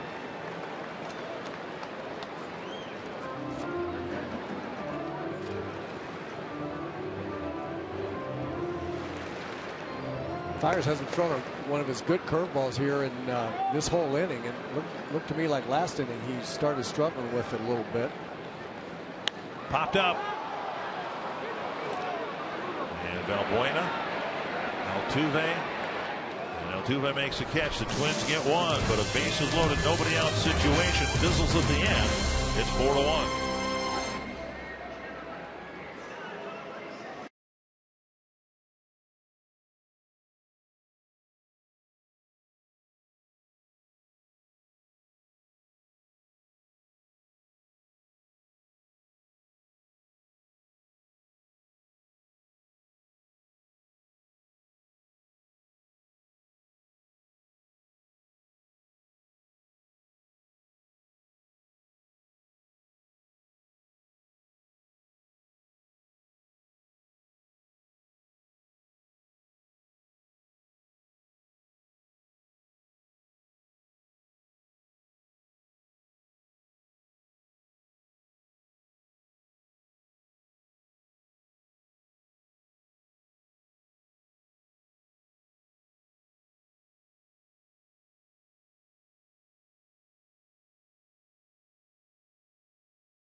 Mountain Dew fan of the game enjoying a beautiful night here at Target Field. Gorgeous young lady. Pretty little girl. Blaine Boyer with a breaking ball down and away. Ball 1 to Evan Gattis. The Astros sent 8 men to the plate, scoring 3 of them in the 4th. Twins were at the plate for a long time. But again, the story of the game beyond the score itself is the fact that Twins had to dip into the bullpen again here, this time in the 4th inning. 1-1 to Gattis. Rasmus and Gomez will follow.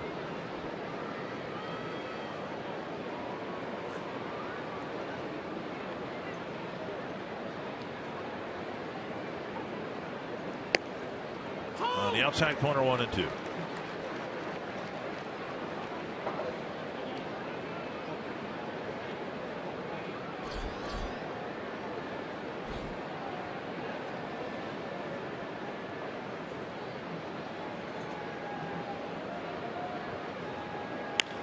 A long way on a line foul.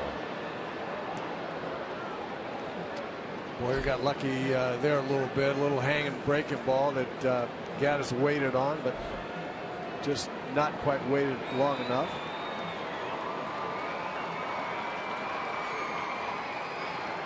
That ball could have gone a long way fair also. That was an oops.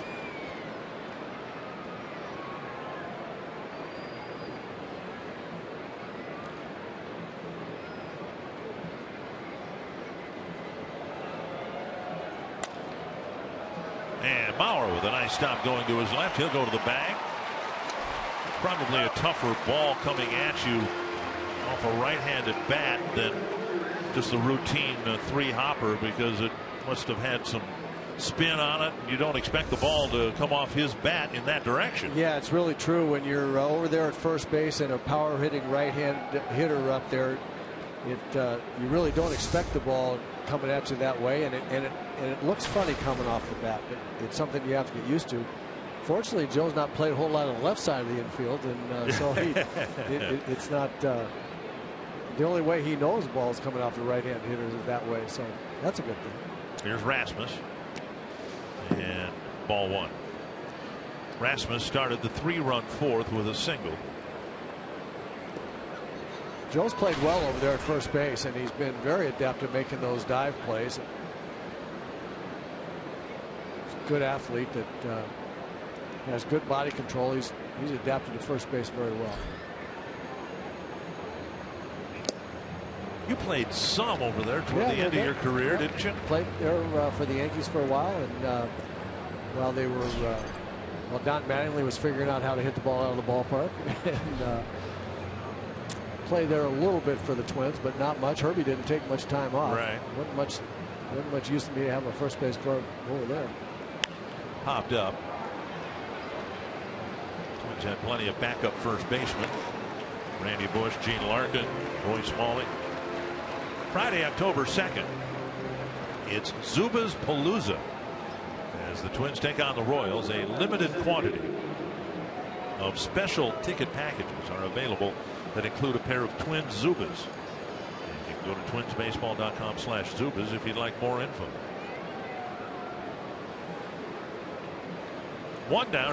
2 down here in the 5th, and now Carlos Gomez. Checked his swing. Ball 1.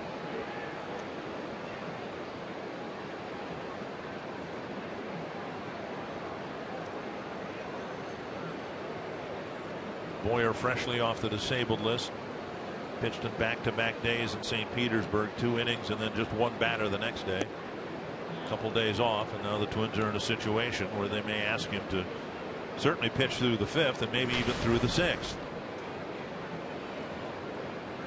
Well, it's probably a Boyer, J.R. Graham kind of day, Twins hoping that the longer men in the bullpen here can hold the Astros down and give them a chance to get back in. 2-1, Gomez. This is where swinging for the fences. This is where the bullpen has to give their hitters one number to look at. There's a 4 up there, and let's keep it right there at 4 for the rest of the game. See if we can beat that number.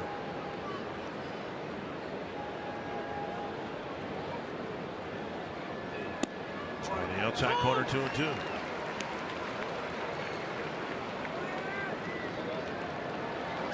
And since the transaction was Graham to the disabled list, Boyer off the disabled list, the way it's turned out here, although Twins entrust some late inning outs to Boyer, in this case anyway, this is where J.R. Graham would have pitched. Yep.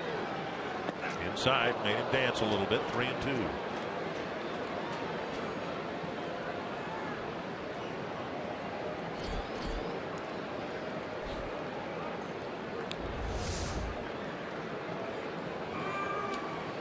Movement on that pitch. Yeah, it was. It's what you call make a hitter move his feet, I guess. Full count to Gomez with 2 gone in the 5th. Fouled back.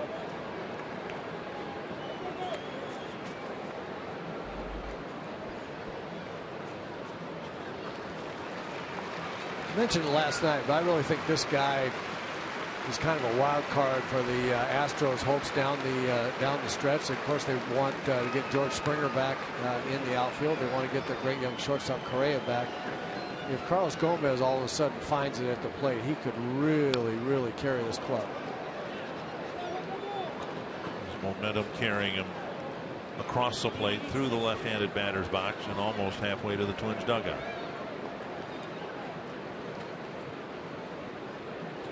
Yeah, disappointed, of course, that we didn't get a chance to see Correa so far in this series, and very likely won't see him tomorrow, but he should be ready to go next weekend.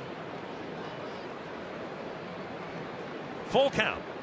Again to Gomez. Hit hard to right. And Hunter back at the wall. Makes the catch right in front of the fence. And Boyer got the last out of the 4th, and he has a 1-2-3 5th inning.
Inside the Minnesota Lottery winner's circle with Lowell and Sue, who are celebrating 45 years of blissful marriage. And a really cool sign here, Bert Blyleven actually threw his first career shutout just 3 days before you guys got married. But I got to ask you, what's the key to such a happy marriage? I guess the key is faith, hope, and love. That's a great saying. And patience. And patience. And patience. Got to throw that in there. and maybe a little luck, too. We're going to give you $100 worth of scratch-offs, courtesy of the Minnesota Lottery. We hope you guys are lucky in love, as lucky in lottery as you've been in love. Thank you very much. We appreciate that. Dick and Roy. Interesting. Patience was the throw-in at the end, and she's the one who threw it in. Here's Torrey Hunter, drew a leadoff walk in the 3rd. Congratulations to those folks. And a ball lifted down the right field line into the seats.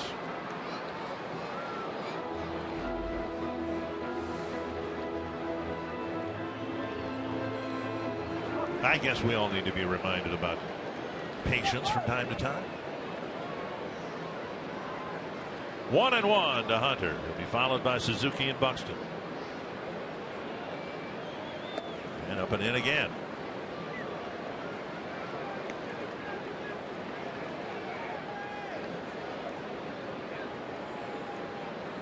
Myers really wobbled his way through the fourth. Got a huge double play grounder off the bat of Trevor Plouffe.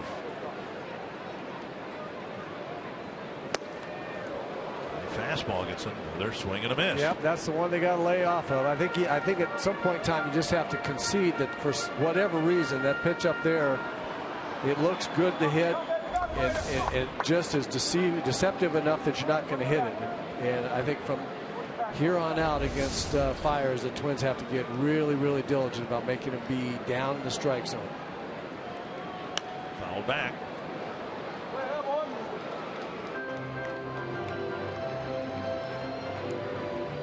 Mentioned last inning he was having a little trouble with his breaking ball. If he's not getting that over, Cox might get the sixth inning. Yeah, then he's going to rely on that high fastball. If you make him throw it down around the knees or mid thighs, you got a chance. That ball up there is going to be difficult. 91 miles per hour, and it ate Torrey up. Yeah. Well, he's thrown the ball by a lot of guys tonight at 90-91 up there.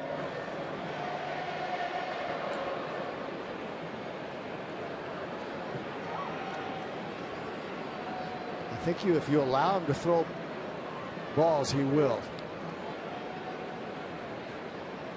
And Torrey takes one, an off-speed pitch, 85 miles per hour, right down the middle. One down. Is that a straight change? Yeah, what was that? It looked like a changeup. Torrey took it like a changeup. Yep, but it's a little split finger. And it fooled Torrey because it was 85 miles an hour. You would think that a guy throwing 90, his changeup would be more in the low 80s, and that was kind of like almost like a batting practice fastball. It just kind of threw Torrey's whole rhythm off. Here's Suzuki.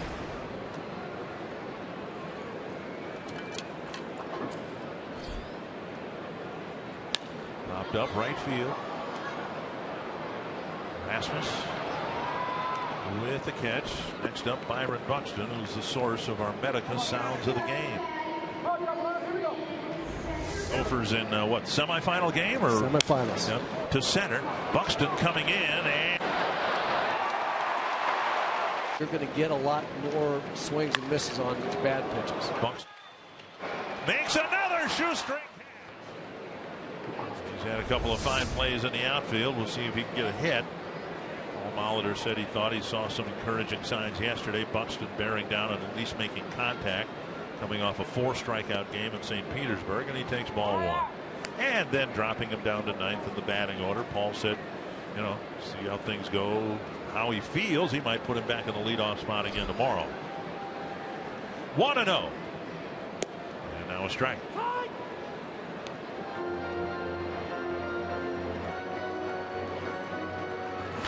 Well, for most guys, and I don't care how talented you are, for most guys, it's a real learning experience up here at this level. And I don't think it's going to be any different for Byron Buxton. Popped up and out of play. 1-2. You must have had some times like this, though, in every at bat. It's 0-2, it's 1-2, and how in the world can you break out of a hitting slump when you're in a defensive count the whole time? Yeah, and that's basically the definition of a slump. But what happens in a slump, as I was mentioning earlier with Torrey, it seems like you get the ball that you should hit, and you either take it like you did the first strike or foul it back like you did the second one, and then the pitcher has the chance to really work on it. Check your swing. 2-2. If you're not in a slump, you get you're aggressive. You get a fastball in the middle of the strike zone and you nail it somewhere, or you get a fastball later on in the count and you make good contact, get a hit. But when you're in a slump, you foul it back or you take it because your mind's a little goofy. So we're going to miss on a strikeout. Fires has retired now 5 in a row after a rough start to the 4th. It's a 4-1 Houston lead.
Studio with this update. Carlos Gomez in town with the Houston Astros as a visitor at Target Field.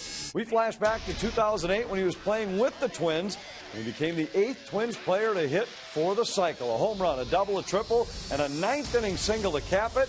Gomez, the first Twin in 22 years to hit for the cycle. Dick and Roy? Thank you very much. Then the next year, the Twins had 2 players, Jason Kubel and Michael Kanier, hit for the cycle.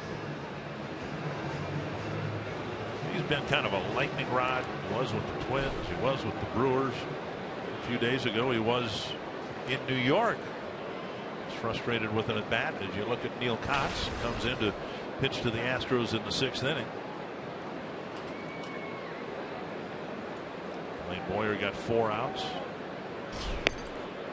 The story here, though, Mike Pelfrey only was able to get 11 outs. Yep, Pelfrey just, again, lost command of the fastball. It's either walking guys or getting behind and allowing them to have some pretty good swings at fastballs when he finally did get in the strike zone. Kotz gets the first hitter to ground to Jed Lowry, to ground out to Eduardo Escobar. And now Valbuena will hit.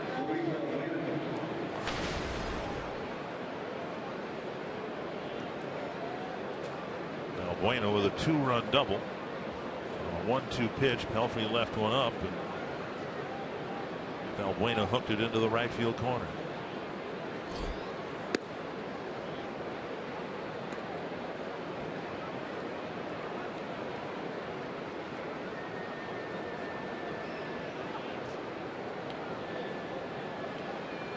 Fouled away. 1-1.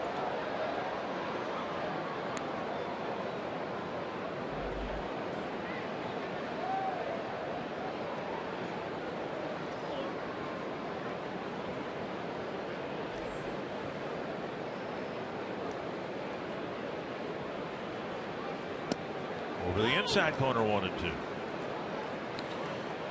Having not seen the Astros virtually the first 5 months of the season, the Twins will face them in back-to-back weekends. One of the great stories in baseball. You've got 2 teams that each won 70 games last year, and they both might make the playoff field in the American League this year. 2 really good stories, absolutely.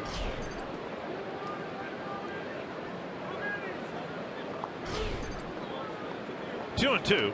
You can kind of see it coming with the Astros starting pitching, but you didn't think it would blossom as quickly as it did. At least I didn't think so. It looked like they were building a really nice staff. Keuchel just Dallas Keuchel jumped up into all-star status this year. The other guys, McCullers, McHugh, kind of following suit, pitching good ball games, and then they develop a lineup that can hit the ball out of the ballpark in that little place that they play in, and next thing you know, they're playing everybody real tough and starting to get confidence, and it's been a great story. And Conger on deck. 2-2 the count to Valbuena. Stroke to right, and Hunter has to reach back, make the catch. 2 down, and that'll bring up Conger. You can visit Fox Sports North at the Minnesota State Fair now through Labor Day. They are at 1311 Underwood Street, across from the Ballpark Cafe. You can get your photo taken in the free photo booth. Again, pictures, plus receive a commemorative frame for your 2015 Minnesota State Fair photo. Photo booth will be open from noon to 5 daily. Register to win tickets to your local hometown teams. Get great giveaway items, posters, and more. For details, visit foxsportsnorth.com and click on upcoming events. One of the great things about the State Fair, all the free stuff you can get there. Like my family, big State Fair goers, and as a result of them going year after year, at last count, I think we have 23 yardsticks. Now, what we'll do with 23 yardsticks, I have no idea. But we've got them. We haven't yet, but you can put one in every room of the house. Or you could figure out a way to make a display out of him somehow. 2-1 to Conger. Swing and a miss. 2-2.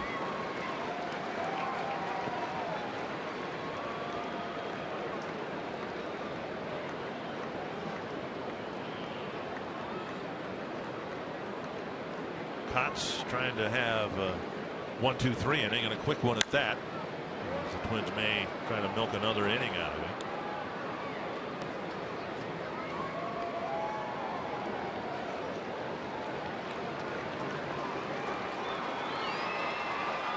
Potts acquired by the Twins for some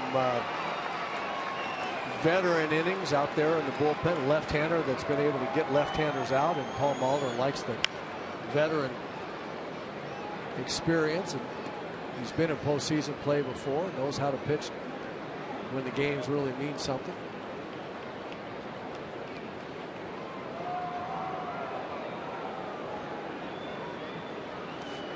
Left-handers these days out of the bullpen have to be able to hold their own against right-handers and get left-handers out. That's the whole It has changed a little bit, hasn't it? I mean, you know, nowadays, because there's so much more of the game pitched by relievers, well, if you got a left-hander who's effective against righties, or the other way around too, those guys are invaluable. Yeah.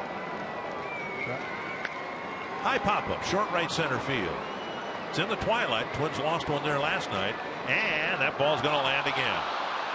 Almost the exact same time of night as last night when a foul ball was lost. Dozier went back, and then he looked over his shoulders at Hunter or Buxton, and they didn't see it either. It disappeared from my view, and it'll be a pop fly double for Hank Conger.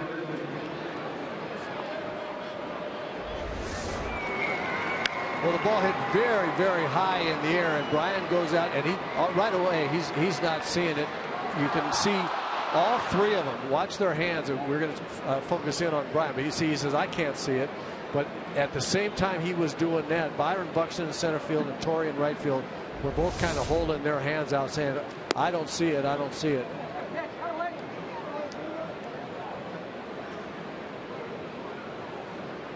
Marisnick drove in a run with a single his last time up, lined out to Buxton his first time up.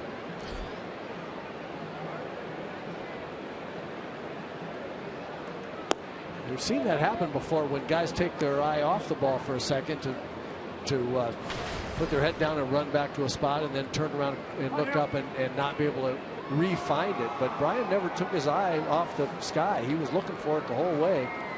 It just went up into the cloudy twilight and disappeared. And this one flipped foul over the Twins dugout. You know, it looks bad. The fans figure, well, it's hitting the air, it should be caught. Right. And it's a different perspective from up here, but I lost sight of it. Right. It's the worst feeling in the world when you're playing, and you know the ball's hit in the vicinity where you're supposed to go out and catch it, and you're looking up there and you see it, and then all of a sudden it just disappears, and you're waiting for it to reappear, and it doesn't until too late. It's really a helpless feeling. And Suzuki digs one out of the dirt. 3-1. Altuve on deck.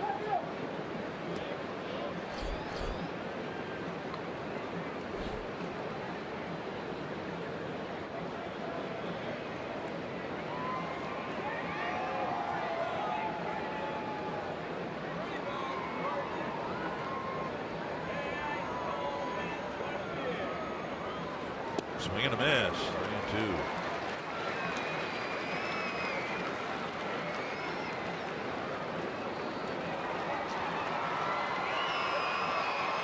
Good pitch there from Kotz, 3-1. A little cutter or a hard slider of some kind. Marisnick looking fastball all the way. Jumped out over the top of it. See what Kotz throws him here. 3-2. And it's a base hit to left field.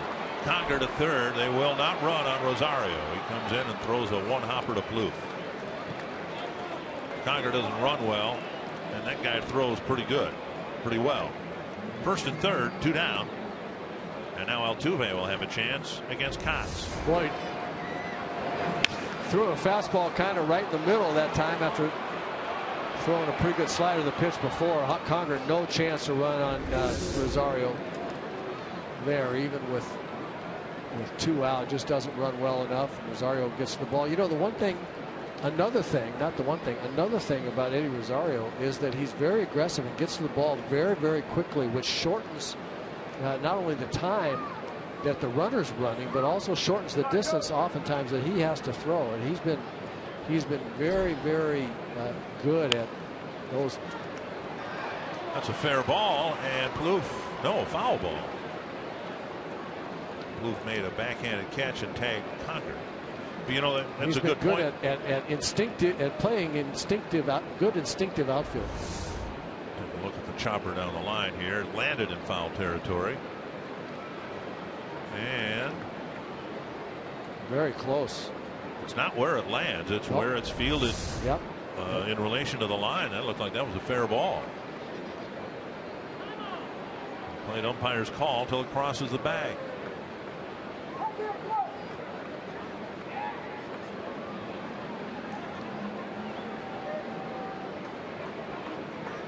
One strike to Altuve.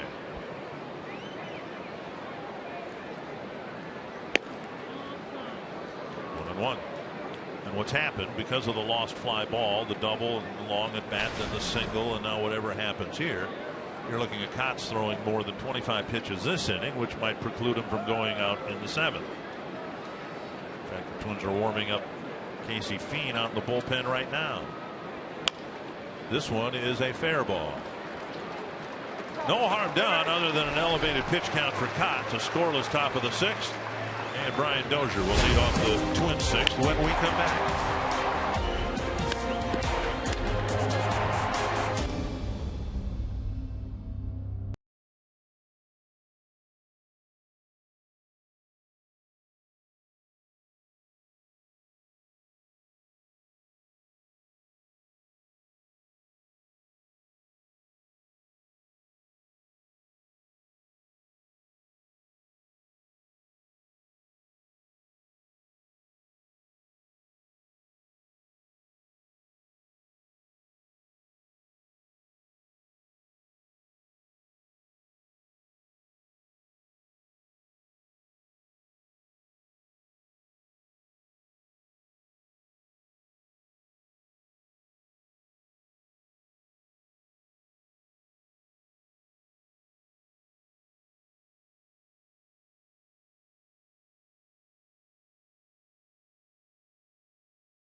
Sports North is presented by Toyota.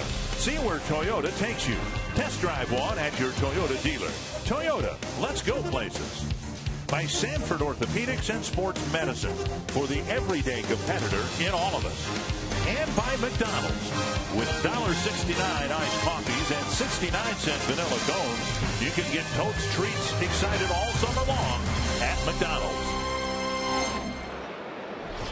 Kotz was able to navigate his way through a treacherous top of the 6th. We'll see if the Twins can change their number. The Astros have not since the 3-run 4th.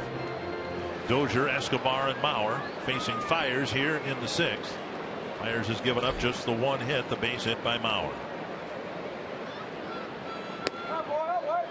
2-0. Yeah, good take there. Another high fastball. Let's see if the Twins can really bear down. Make Fiers throw the ball down the strike zone. Just take everything above the belt. Make him be down there. See if he can get him out if they take all of that stuff up there. And now at the knees, a strike. He's already kind of proven to them, or they've proven to themselves, that they're going to have a hard time with that high fastball, and he's not getting his curveball over since about 3 innings ago. So just lay off that thing, make him be down in the strike zone. Cracked down the line, a fair ball. Except for Brian Dozier, who can hit every high fastball. Dozier rounds first. He's digging for second. There's going to be a play. Out at second base.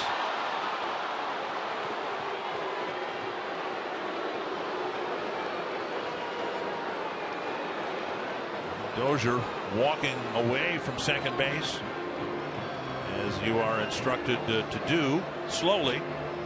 They don't want players lingering on the field after an out call. Brian gets a high fastball, goes ahead and swings at it, rips it down the third baseline. Marisnick gets to this ball very quickly and makes a good throw to second. That looks like a double all the way, but you have to think about the situation. Marisnick backhands and makes a perfect run hot throw. Let's see, this looks pretty close. I think he's in there. Yeah, it looked like he was in there, and he stayed on the base. Brian really wants to be safe here. I mean, with down 3 runs and the guy that's been sticking it to you a little bit, you really don't want to make that out there. I suspect 99% of our viewing audience wants him to be safe too. Well, we all want him to be safe, but he's safe right there. Yep.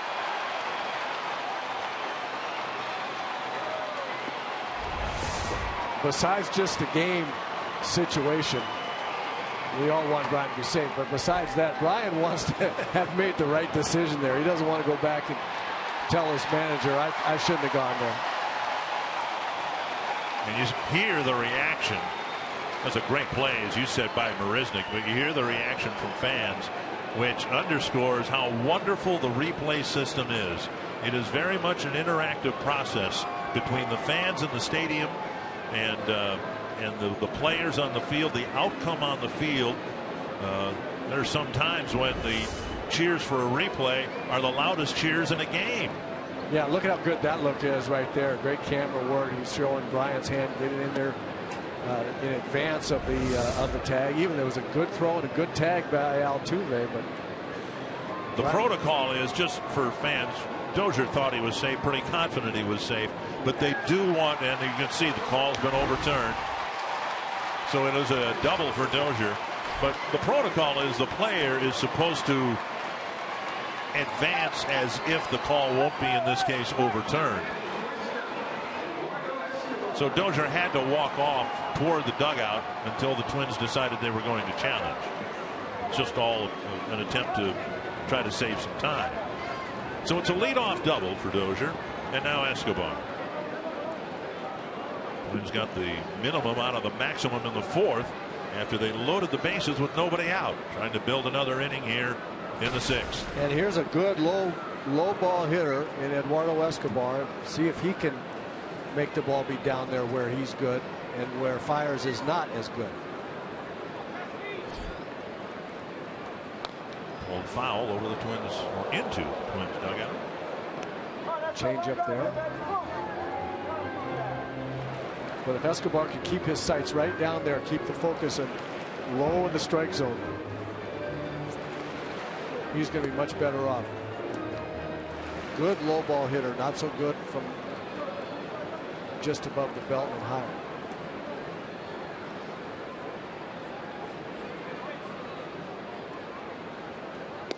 In this case, I'm guessing it's the threat of a bunt hit, but surprised Lowry's playing in on the grass. And the first baseman on the first pitch, Valbuena, he was in toward the grass. He's released a little bit now, but this is obviously not a sacrifice situation, down by 3 runs.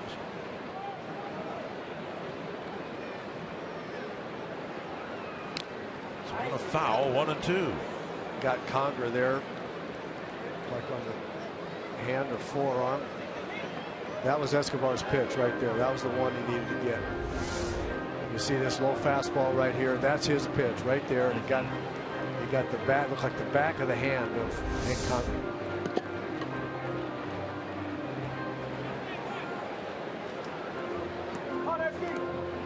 looked like it got his glove hand. Yep, right above or below the glove, however you want to say it. The meat part of the hand outside the glove. Yep, he wants to be up. And you saw him signal us go high with a fastball. 1-2 to Escobar. Not a good pitch for Escobar. The problem with those high fastballs, especially from a guy that throws straight over the top, is that when it comes out of his hand, even though it's not a strike, it looks like a strike. It's right up there near your eyes. You see it real well. And you react to that being a strike when it's not.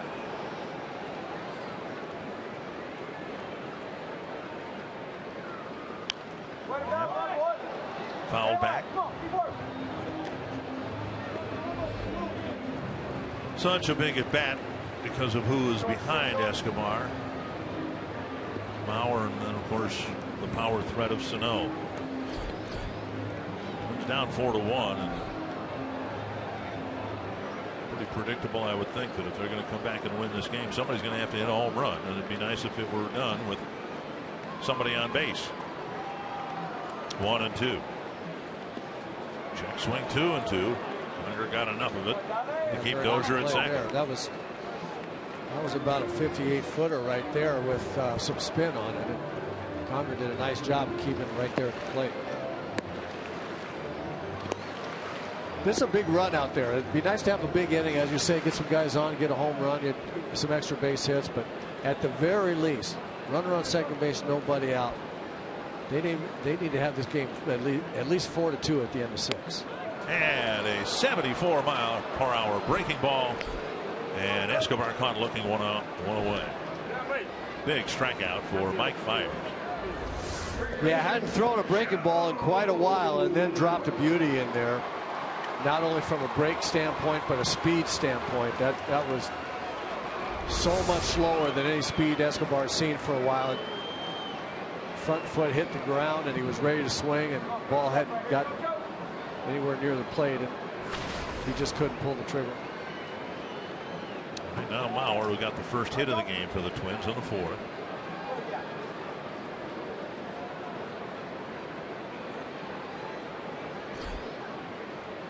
Up and away, ball 1. Subject to home runs, it was on this date, 1963. First game of a doubleheader, and the Twins hit 8 home runs in one game. Then in the second game, they hit 4 more.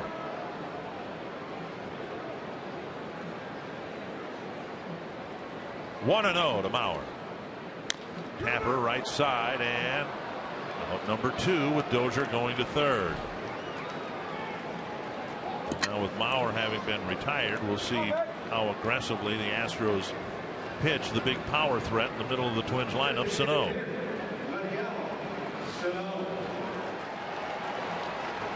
Sano with a foul out in the second, and then he walked in the 4th after falling behind 0-2. Well, that's the reason right here that the 5th hitter is so important in a lineup, a good offensive lineup. The 5th hitter to be a good RBI guy.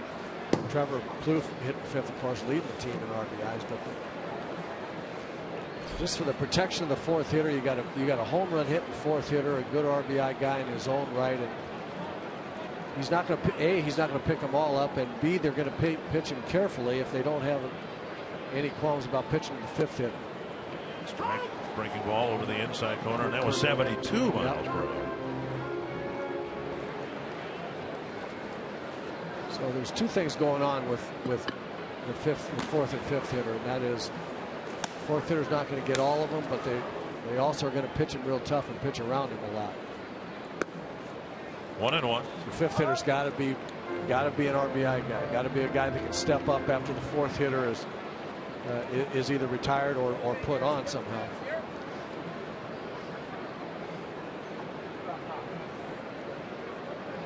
That's why, to me, the Toronto Blue Jays are such a scary team. They should win the division, I would think, in the East. I think their lineup is better than New York's. I think their starting rotation's better than New York's. And once they get into the playoffs, it's going to be an awful tough lineup to pitch to. Yes. 2-1. Drilled but foul. 2-2.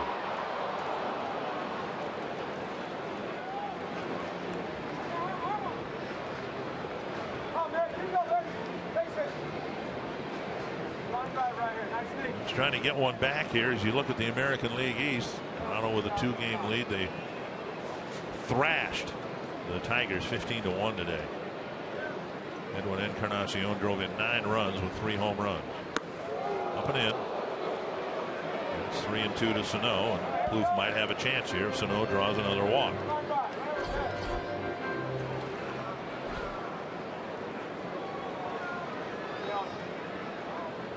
Full count to Miguel Sano.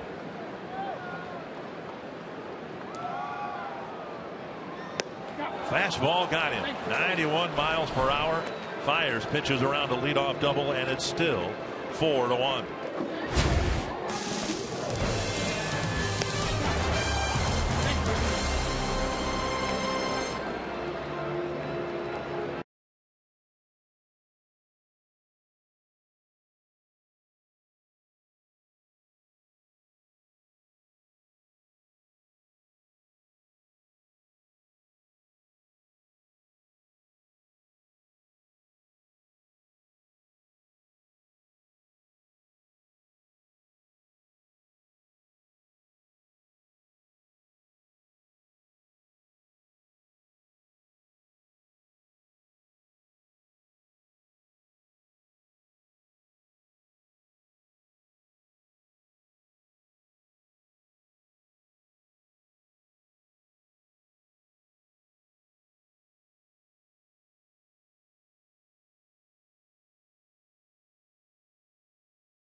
Start for Mike Pelfrey. Yeah, the 4th inning was his undoing. A 3-1 fastball in the middle of the plate to Rasmus for a hit.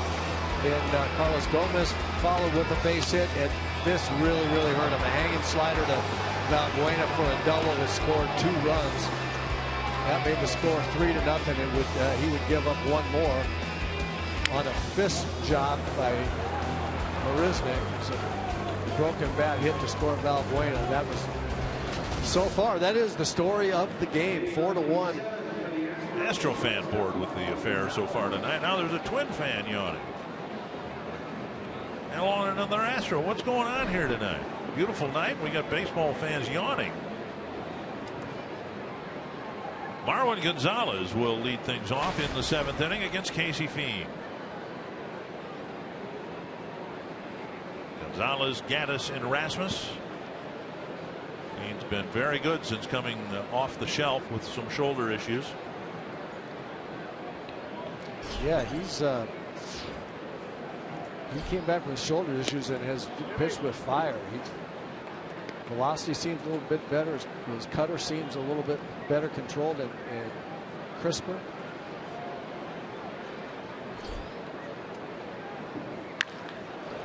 Hit hard to center. Gonzalez starts the 7th with a base hit, his 2nd hit of the night. And it'll bring up Evan Gaddis. Casey's been put on the spot in the last 15 appearances, an ERA of under 1. Yeah, very good. Kind of the Casey Fiend of old that we used to see. Of course, he will come at you with strikes. He's not going to walk anybody. When his stuff is good and he's throwing strikes, he's tough. Gaddis.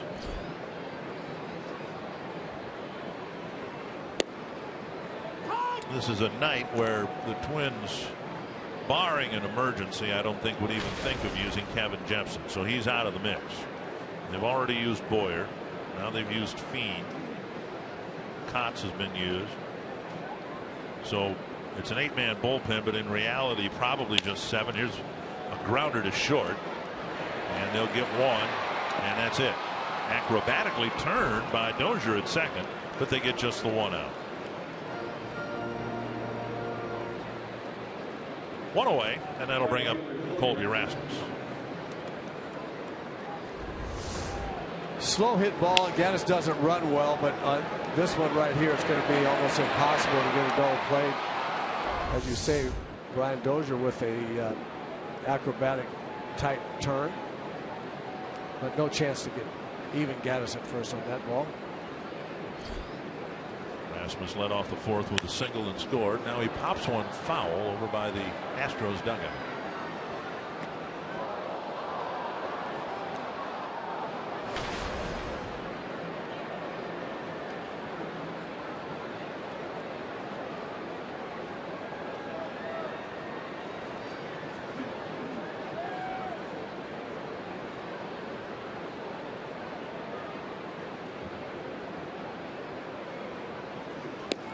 Just off the corner.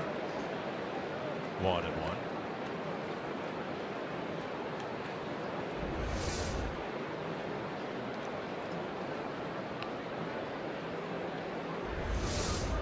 One and one to the Houston cleanup batter. 1-2.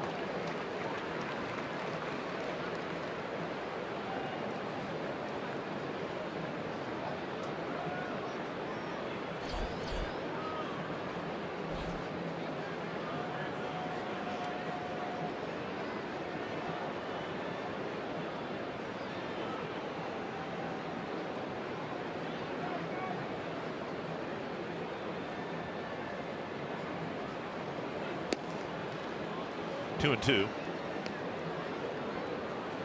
Back on the rubber, looking in for the sign. Yeah, he's not going to take an awful lot of time. He wants to get the ball and let's go.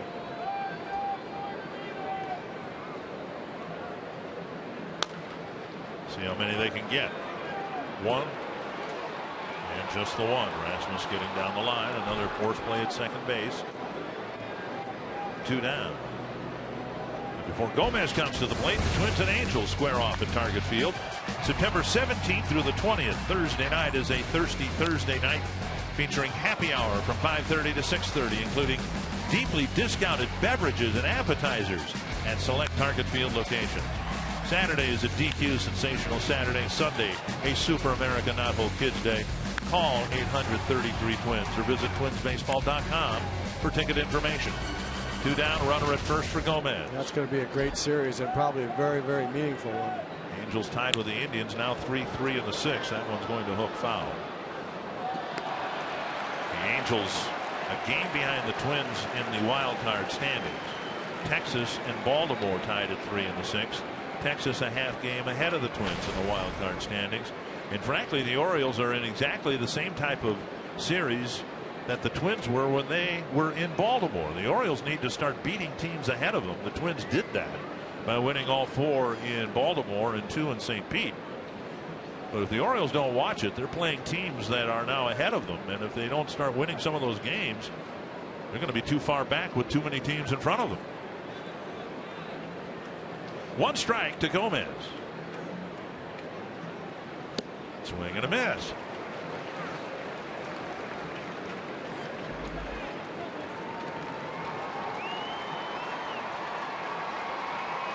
Two strikes.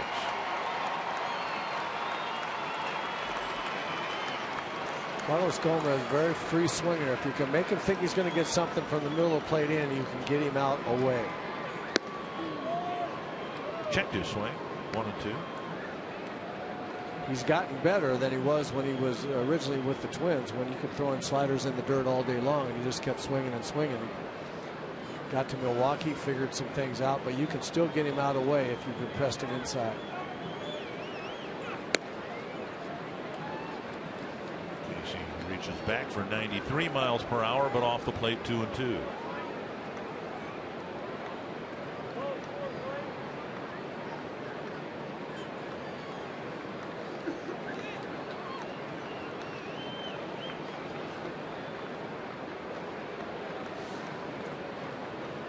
Trying to get out of the inning.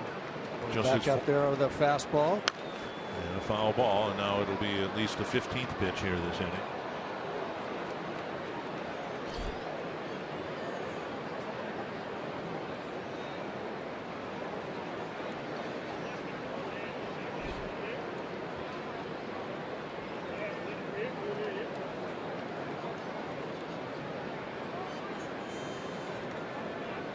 I don't think you're going to get a 2-strike swing here from Carlos Gomez.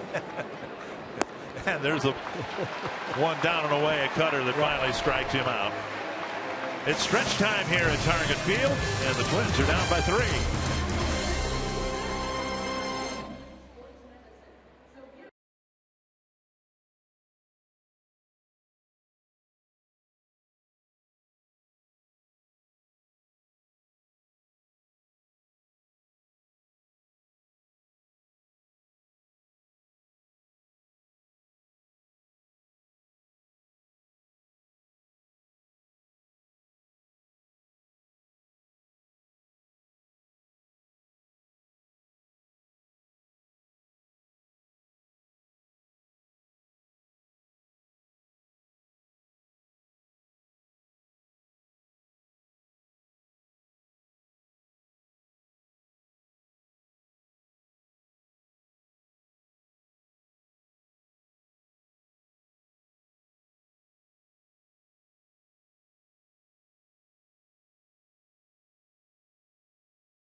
Out there pitching very well, and as promised earlier in the game, we've selected the Data Strong Fan photo of the game.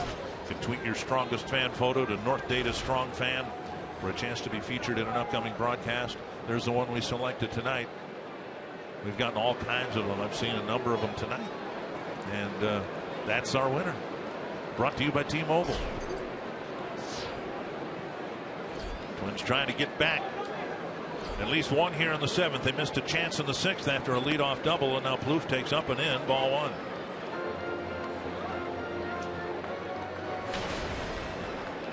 Plouffe, Rosario, and Hunter.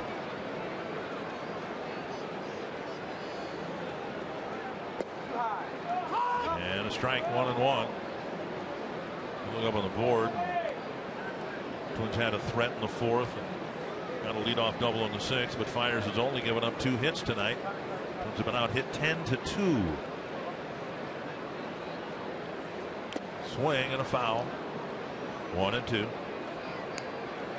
can tell Trevor's frustration there. I mean, these guys know what the speed is. 90 miles an hour, 91 miles an hour. He's throwing it by him. Guys having a hard time figuring out why.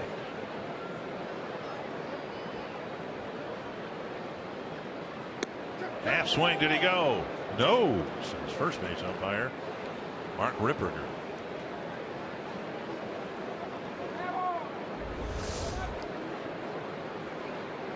Yoo-hoo. That could have been called a strike. Yeah, it could have been. He did a nice job of keeping the big end of the bat back for a while.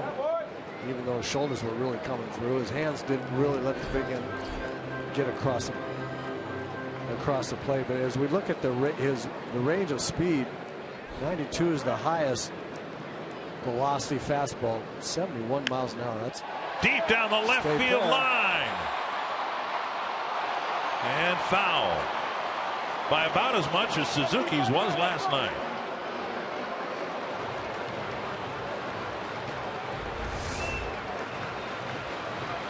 Suzuki's was lower, but he missed the foul pole by about the same distance as Plouffe just did. 3-2.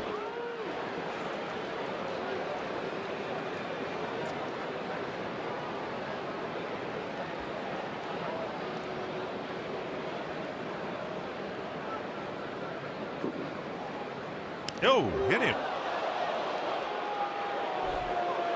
And Plouffe looks out there and has some words with Condor. Trevor's smart enough to know that there wasn't anything intentional there. Surprised he reacted the way that he did. I think Trevor just frustrated. This is just getting hit and it hurts and he's mad anyway, and clearly not throwing at him. I didn't mean no reason to.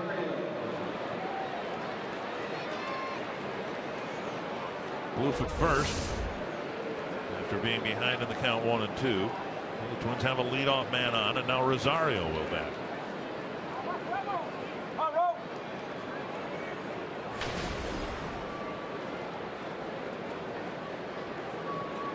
I shouldn't say he wasn't throwing at him. He might have been. I don't know for sure, but it would be pretty dumb if he was. And he knocks the ball down, and that'll allow Rosario to get an infield hit. That would have been perhaps even a double play. Yeah, but he did two dumb things on one play there. Not only did he prevent getting out of this with a double play, but he threw his pitching hand in the way, and it might have stung him pretty well.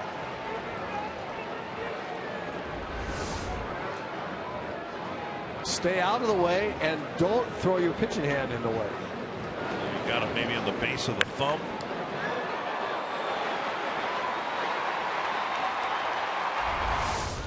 So Fiers will come out. His pitch count was getting up to about the 100 mark after throwing 134 in his no-hitter.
To be fine in the dugout after taking that chopper off his hand. A CarSoup.com trivia question. Prior to Mike Fiers, who was the last pitcher to throw a no-hitter after switching teams in the same season. And Jim Bibby. Jim Bibby. Wow. Now, if Burt were here, he might have known that. Well, he might have. And I wondered if it might have been Jim Bibby. He was on the Texas Rangers when I came up my first year in 1975. Oh, okay. So I knew Big Jim. Wonderful guy. Later went to Cleveland after Texas. He was so big and threw the ball so hard, he looked like he stepped halfway to home plate before he let go of the ball. He was scary.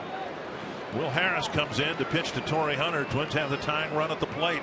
Not been a pretty ball game by any means, but now the Twins have two on with nobody out.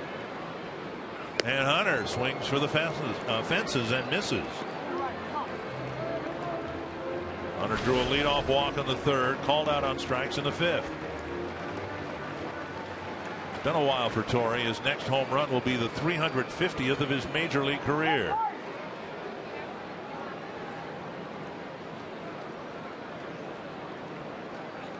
Down and away. Torrey's last home run came in Cleveland on August 7th. Turned out to be a game-winning home run. Yes, sir. May and Dunsing warming up in the Twins bullpen. Just see Torrey put the big end of the bat on one here. Get himself back in the line drive vicinity. Popped up. It'll reach the seats 1 and 2.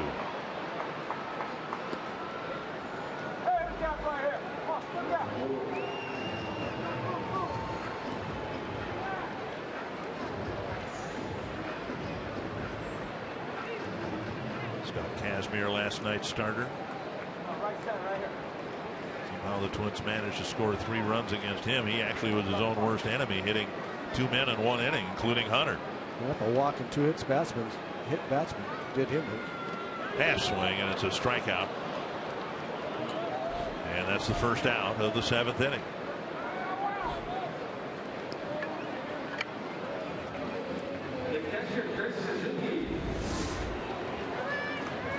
Well, Torrey saw 3 fastballs and then got a pretty good breaking ball there down. Couldn't lay off of it. Cheating on the fastball just a little bit.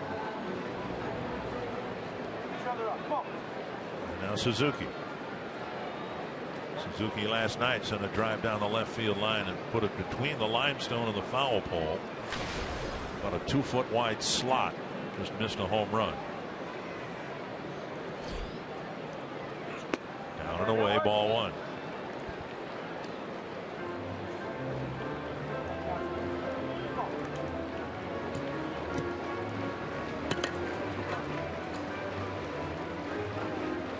Field hit by Rosario, just the 3rd Twins hit tonight.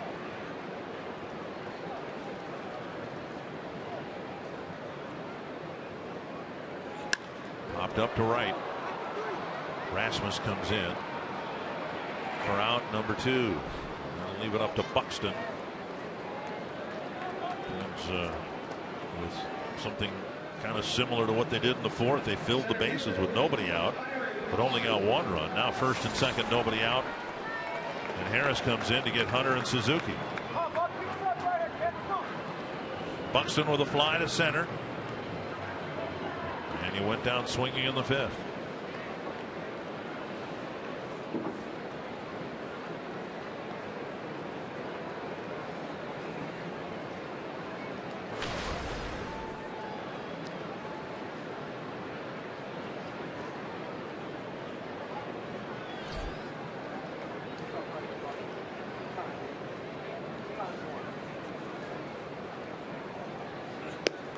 Takes strike 1.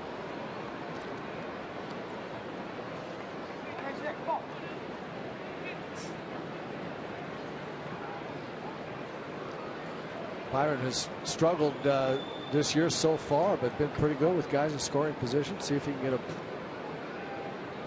a pitch down in the strike zone that he can handle. Astros pitchers have pitched high in the strike zone all night long. Breaking ball and another swing and a miss.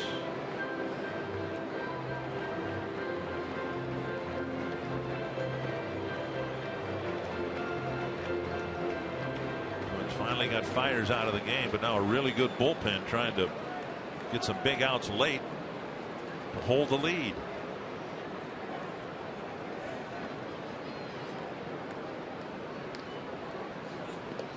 Half swing got him too.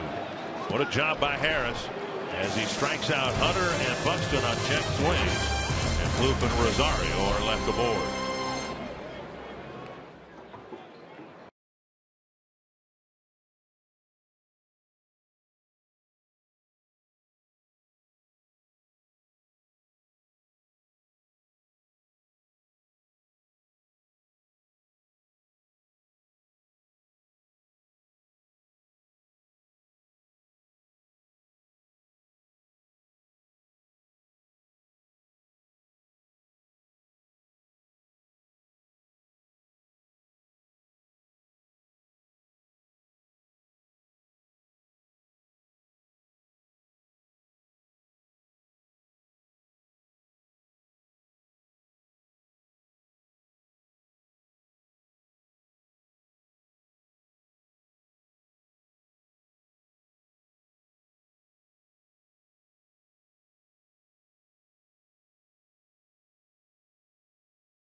Arias had quite a night for the Yankees, and with some of the veterans being hurt or unproductive, they need the young guys to lead the way every once in a while. The first Yankee shortstop since Roy Smalley to drive in 6 runs. Now, in early April of 1982, the Twins traded Roy Smalley.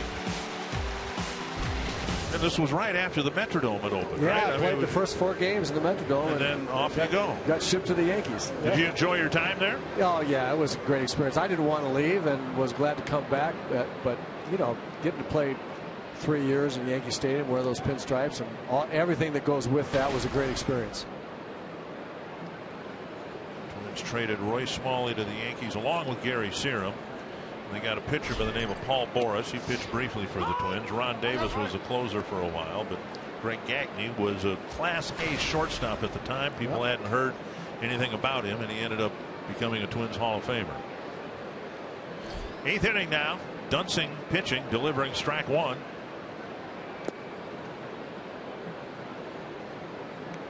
And now a ball, 1-1.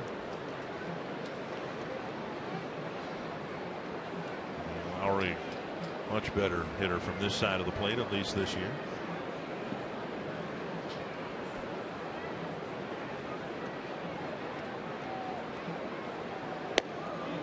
Off the plate now, 2-1.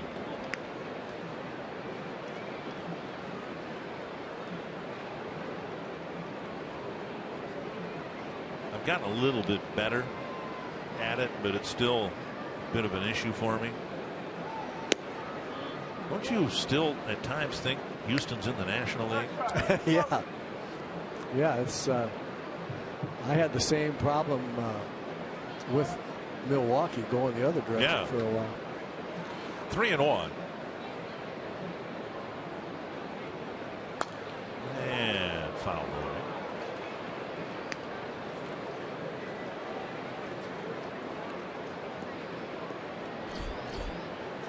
Lowry, Valbuena, and Conger. Twins bullpen again has done a good job, starting with 2 outs in the 4th. And now off the plate, it's a leadoff walk here in the 8th inning. This copyrighted telecast is presented by authority of the Minnesota Twins and may not be reproduced or retransmitted in any form. And the accounts and descriptions of this game may not be disseminated without the express written consent of Minnesota Twins, LLC.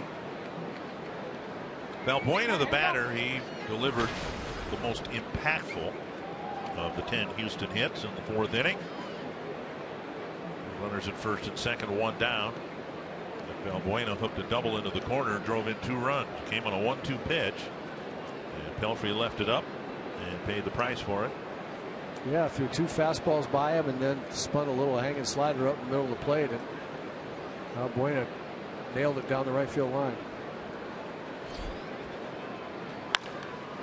Sharp ground ball, and it goes through Dozier's legs into right field, and on to third goes Lowry. For Brian Dozier, a rare misplay for Dozier. That is error number 6. Yeah, that ball looked like it was going to eat him up from the time it left the bat. He was not able to get to play the hop he wanted. And watch how close his hop gets to him. That hop right there. Expected it to come up a little bit and got him on the heel of the glove.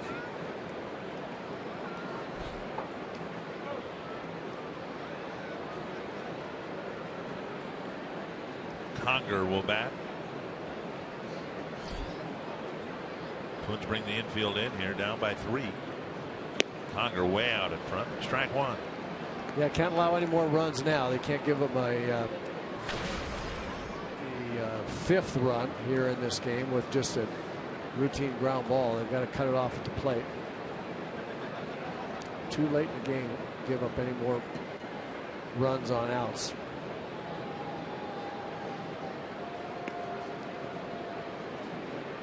Valbuena was about 6 inches off the bag when Dunston threw over.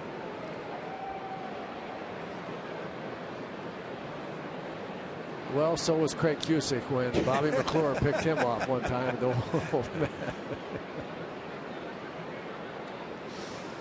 I saw that one.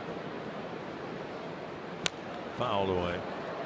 I still think back and marvel at Tippy Martinez, who I think finished his career with the Twins. But right before he came to the Twins, while he was still pitching for the Orioles, he picked off 3 runners at first in 1 inning.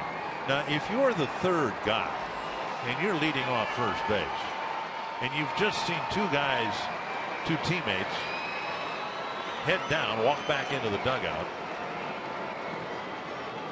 you got to be standing on the bag, don't you? Chances are you got to be at least leaning back that way when he starts to his move. Grounded foul, still 2 strikes. There's some funny things happen even in the big leagues. My first big league season, I'll never forget. Our sign to the runner on third for a suicide squeeze and tell him to go was "Don't get picked off" from the third base coach. And one guy, third base coach, went up to him and said, "Don't get picked off," and he said, "Don't worry, I won't," and didn't go. 2 strikes. Johnson could use a strikeout, but he missed high with a fastball.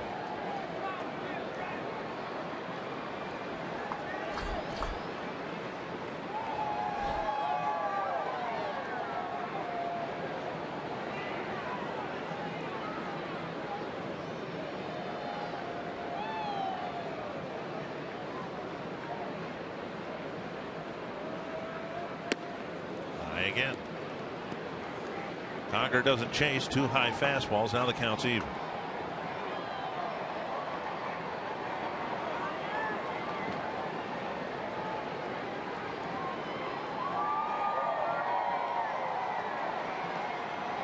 Pat Neshek warming up. Popped up short right field. The infield was in. Dozier's got a tough play. Hunter comes in and makes the catch. 1 away.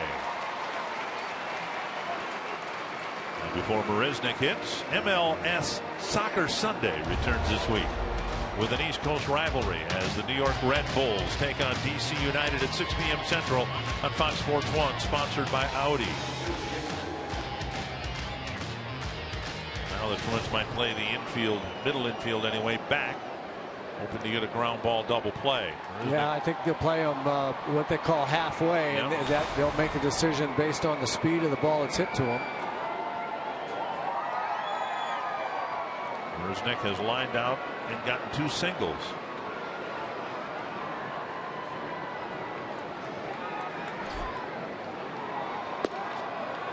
Backhanded by Suzuki.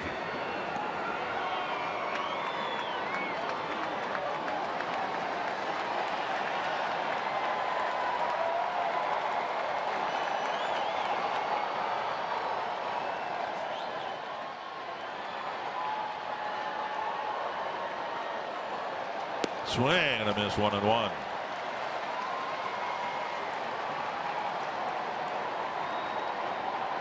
Good pitch there by Brian.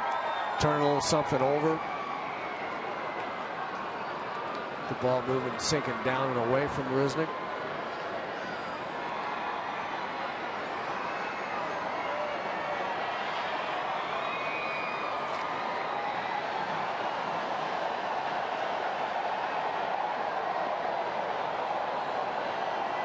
In the month of August, 13-13.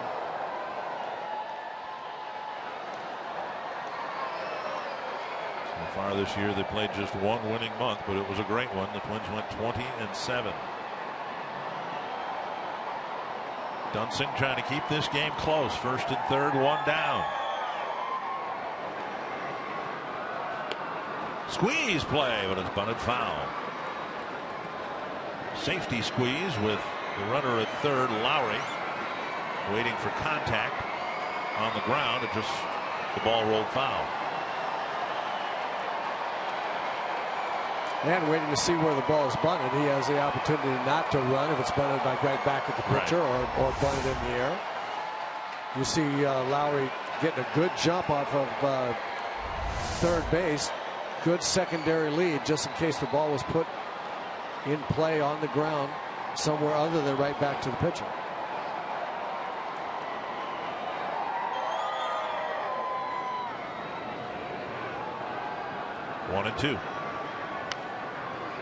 Fouled to the backstop.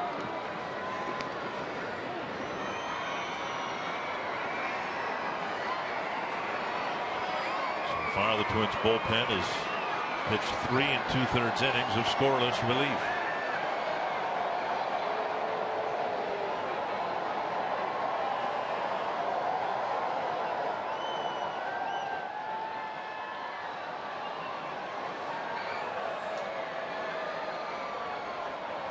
Struck him out. Nice block by Suzuki. Dunsing on a breaking ball. Gets the second out.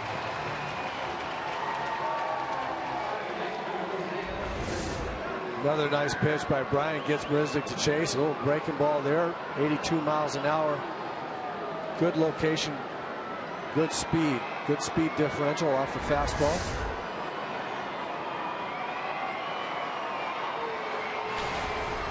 And now this tough little out. Altuve.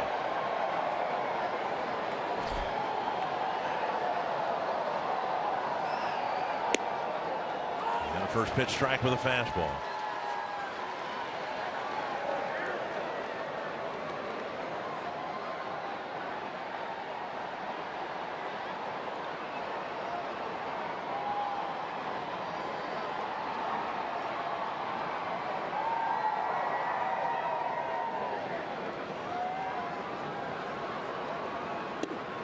Inside with a fastball.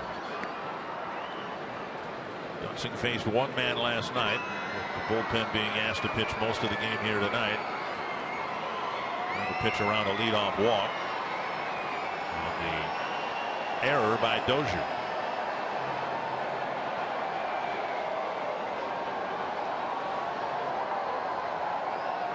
One and one.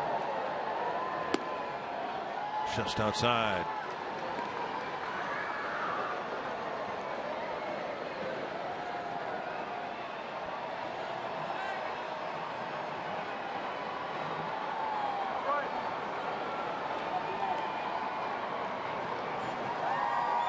You're wondering, don't know much about Altuve. They list him at 5'6".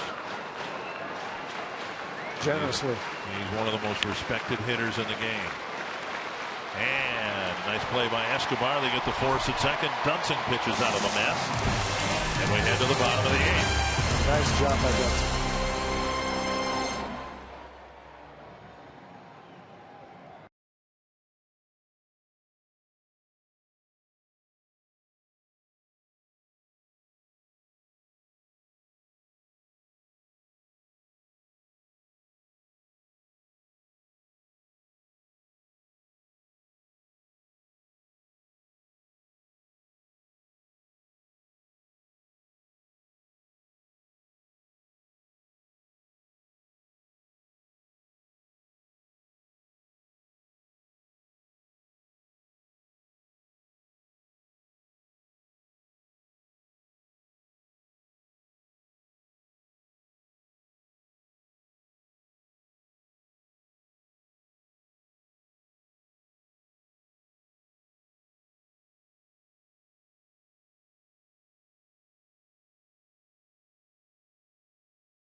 As we welcome you back to Target Field and remind you to stick around after the final out for Twins Live, presented by CenturyLink. We will take a look at another fantastic start for Mike Fiers, coming off a no-hitter, and he was very good once again tonight, pitching into the 7th and allowing just 3 hits off the Twins. The Astros, however, were able to chase the Twins starter early today, so we'll take a look at Mike Pelfrey's outing.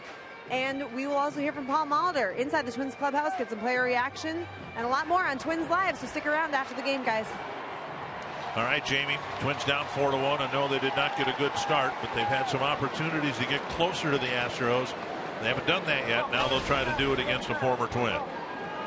Pat Neshek on the mound for Houston now, coming in to pitch the bottom of the 8th. He of the severe underarm delivery.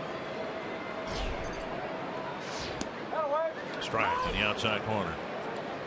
And the funny thing is, one of the things that makes him a little deceptive is that he dips his front shoulder, and his back shoulder to start with makes him look like he's really going to come underneath, and then comes back over and comes almost to sidearm. 1-1. You watch his delivery. It looks like he's going to come from his hand has got to come down and almost touch the ground, and then he straightens back up and throws closer to sidearm. Very, very herky-jerky, deceptive delivery. A drive to the left field corner. Fair ball. Still in play, and Dozier has his second double. A double in the 6th, and now a double in the 8th. Both of them leading off innings.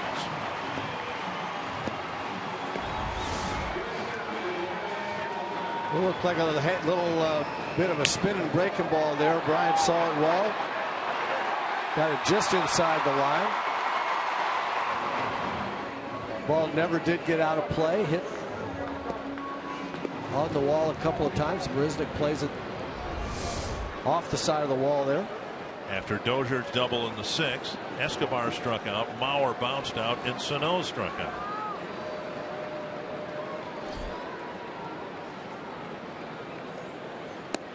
Strike at the knee. And that's where Neshek is good down there, but which should play into Escobar's game right here. As I mentioned earlier, good low ball hitter. Neshek throws the ball down there where he's supposed to. Let's see what Escobar can do with it.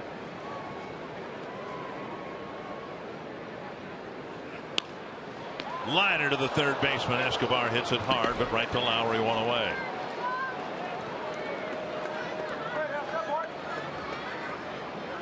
We'll watch Neshek's delivery. He starts, it looks like he's going to go way underneath and then straightens up, and it's almost just a regular sidearm delivery.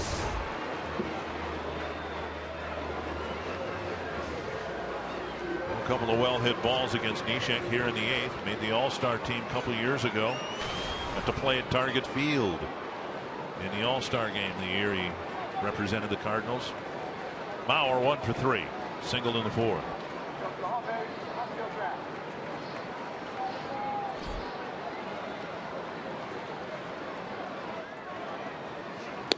In just about every inning since the 4th, the Twins have had a great chance to not just score, but maybe put up a crooked number. They had the bases loaded, nobody out in the 4th, but a double play ball killed the rally. They got 1 run. They got a leadoff double in the 6th, didn't score. First and second, nobody out in the 7th, didn't score. And now Dozier started the 8th inning with a double. And those 4 Houston hits with men in scoring position are the difference in the game. Yeah, the Twins have been hitting very, very well with runners in scoring position the last couple of weeks.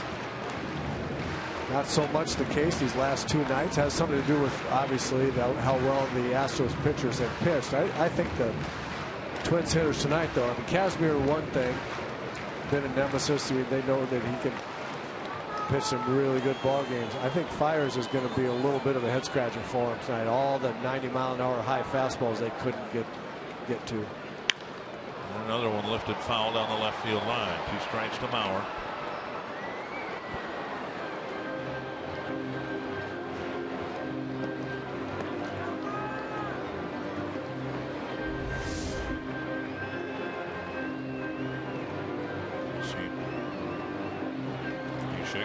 Bit of a toe tap there. You got to get comfortable. You can do all that you want until you get in the stretch position and hold the ball. Right. 0-2 to Mauer with Sano on deck.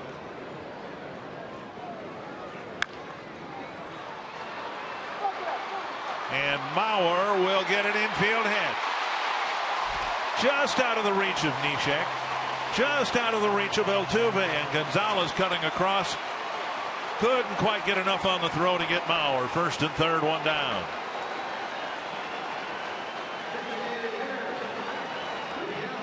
And now Sano represents the tying run.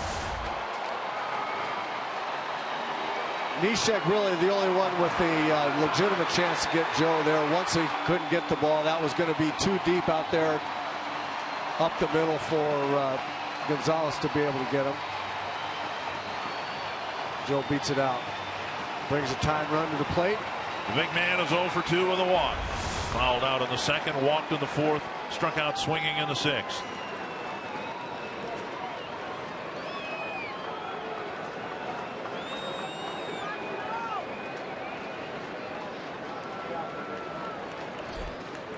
Big swing and a miss as Fox Tracks is presented by Carey. Sweeping breaking ball that sidearmers and submariners often have.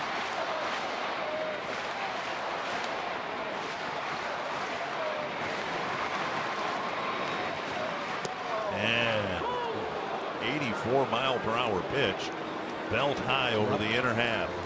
Taken for a strike. Breaking ball again, and kind of a hanger there, a little bit of a spinner, but again, from that delivery release point, Sano never having seen Neshek before. Trying to find out where his fastball is. He's got 2 breaking balls. 0-2 again to Sano.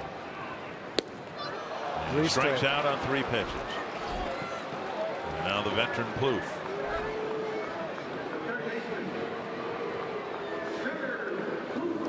Twins have shot themselves in the foot so many times here tonight offensively with the threats that they've had. You just kind of hope that Plouffe will run into one here. It's going to take Miguel Sano a few trips around the league before he's seen everybody and seen all the various styles and ways that he's going to get pitched to. That was tough duty there. A sidearm, submarine, 3 breaking balls in a row when you've never seen it. Ball 1. Seen that before. Another game here tomorrow, and then 3 next weekend in Houston. Pretty good bet, I would think, that Sano will see Neshek again over the next 2 weekends, this weekend and next.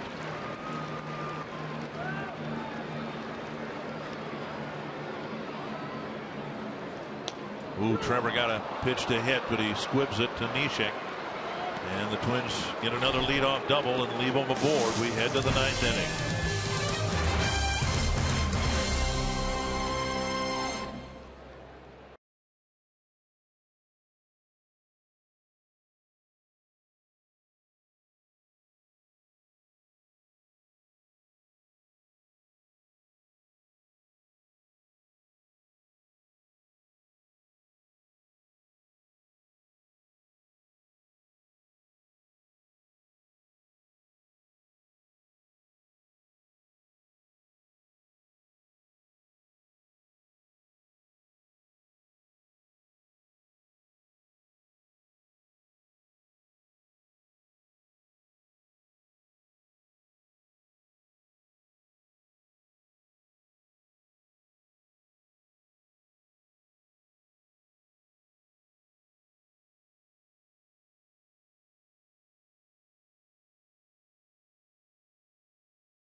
It's 4-1. Pat Neshek pitched out of a jam. All-star pitchers do that, but the Twins have had a terrible time here tonight, taking advantage of the scoring opportunities that they have been given or taken, built for themselves. Gonzalez facing Brian Dunsing. Dunsing trying to get through the 9th inning here.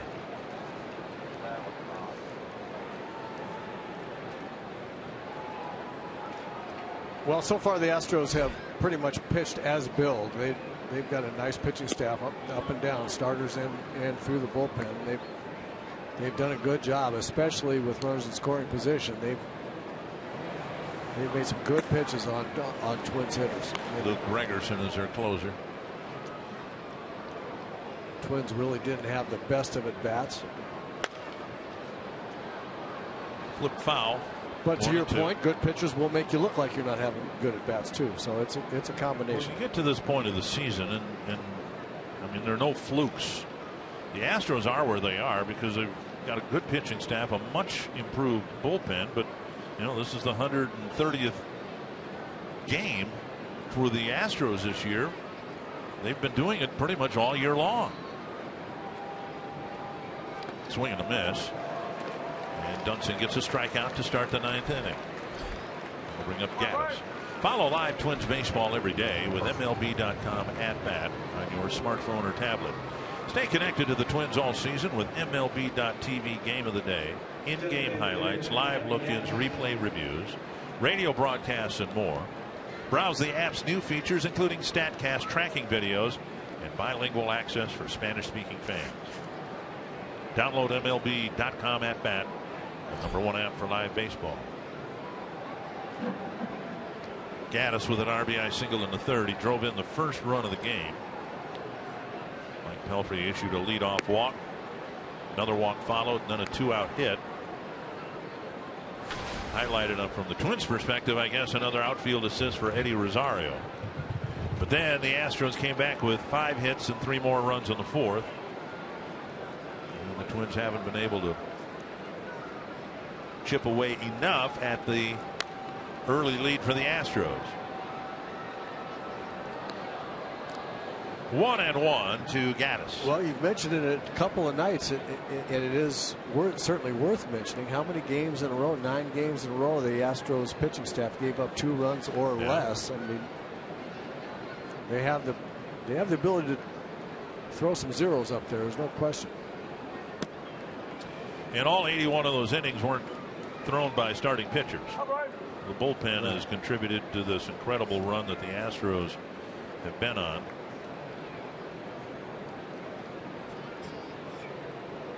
And there's a reason that they've been in first place most of the year. Were passed by the Astros, but very quickly, or the Angels, but very quickly regained the lead, and right now lead the Angels by 5.5 games. And I don't think you would have predicted that at the start of the season.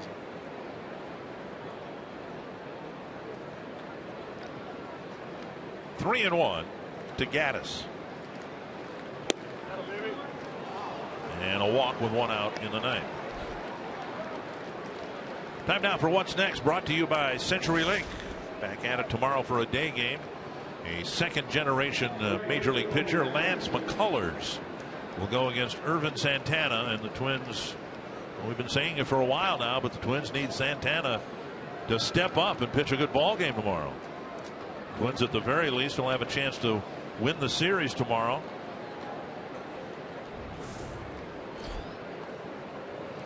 Here's Rasmus.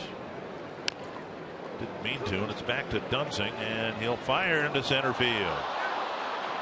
Had the force out at second. Gaddis doesn't run well, but it's another Twins error, and now runners at first and second, 1 out.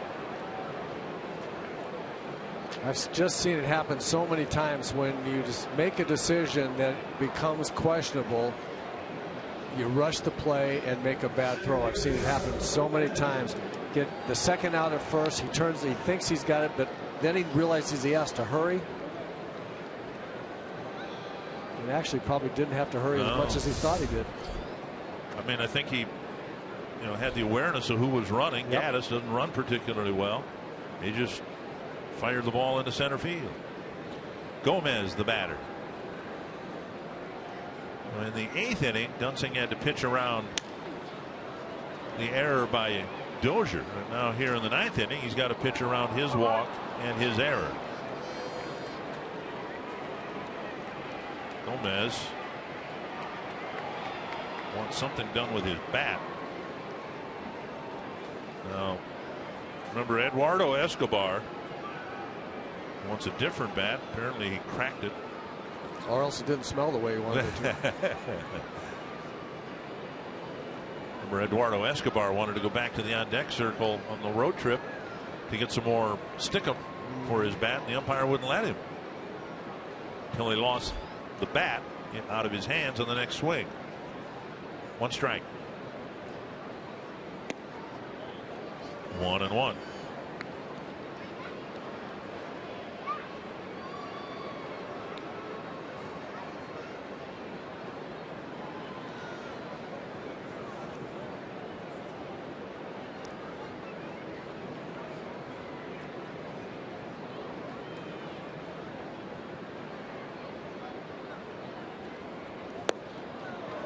One and two.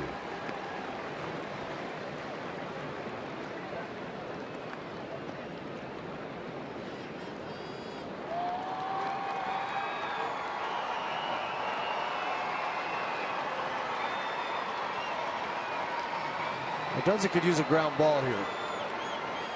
Good attempt at throwing one. That pitch, last pitch, turned it over a little bit. 1 and 2. Use that one again. A 73-mile-per-hour breaking ball and a wild swing and a miss. 2 down. Strikeout works, and he's gotten 2 or 3 of them now on that slow breaking ball. It's a nice pitch. And now Lowry. Now, to be fair, the Astros have had plenty of opportunities to break the game open, and they haven't. Twins have given them a couple of opportunities. In the 8th, the walk, the error. Now in the 9th, a walk, an error. A couple of 2-out hits, but not a third in the 6th inning. Down and away, ball 1. Well, as we said to start the series, the Astros are a team of low average hitters that hit the ball out of the ballpark, and Twins pitchers have kept them in the ballpark and made them put the ball in play for the most part, and that's why they've kept the score down. You got a lot of guys hitting 220, 230, 240, and you're going to get those guys out. 2-0. That's why, especially against this team, just can't walk guys and can't put free guys on base when they have a team batting average of around 240. Just you really can't do that. And then you can't get behind them, because then they start getting home run aggressive on 2-0 and 3-1 pitches. If you pitch them tough, you should get them out. Throw strikes in good spots, you should get them out.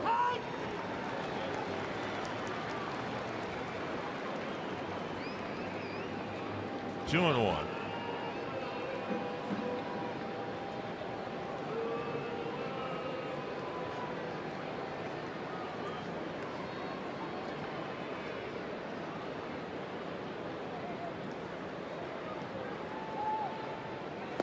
And now 3 and 1.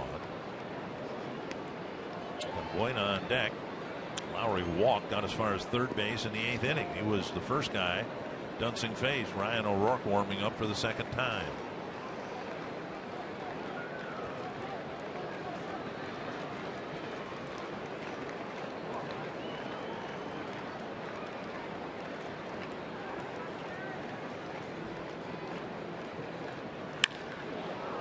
Escobar diving to his left makes the catch to end the inning. The Astros threaten to leave 2 more aboard. They've left 11 men on, and the Twins will try to come back in the bottom of the 9th.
Astros bullpen so far, and it won't get any easier. They, as you might expect, have a really good closer.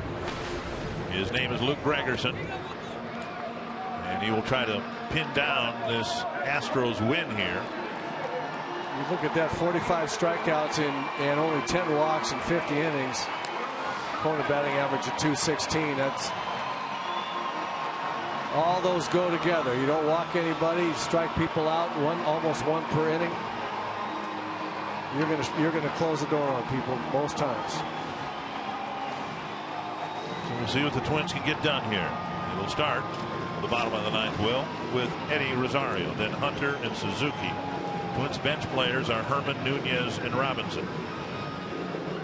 Twins haven't gotten much production in the pinch hitting department, but we might see a pinch runner or two provided somebody gets on. Rosario got an infield hit his last time up.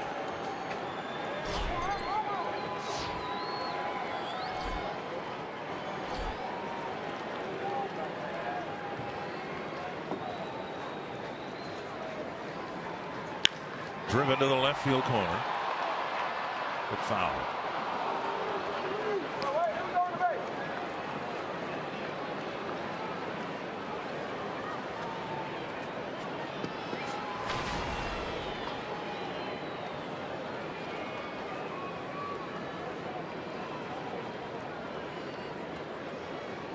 Twins have gotten the leadoff man on in each of the last 3 innings, but haven't scored in any of them. Swing and a miss, 0-2.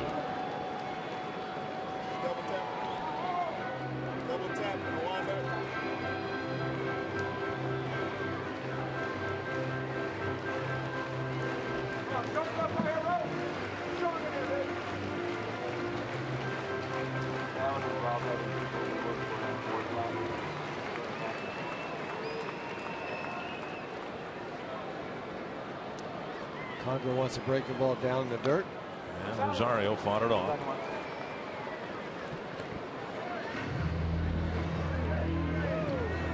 It's the 6, 7, 8, and 9 batters who up next for the Twins.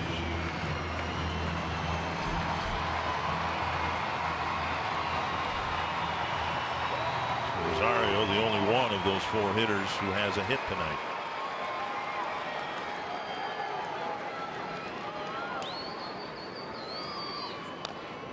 Another breaking ball and another foul ball.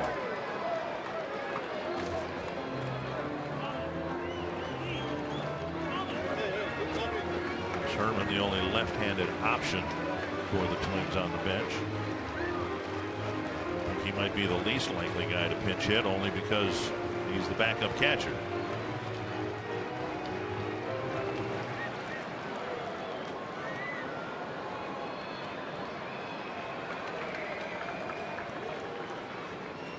A high fly down the right field line.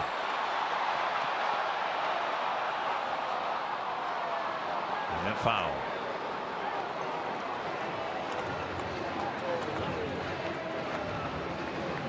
Rosario's seen 3 straight breaking balls at that point.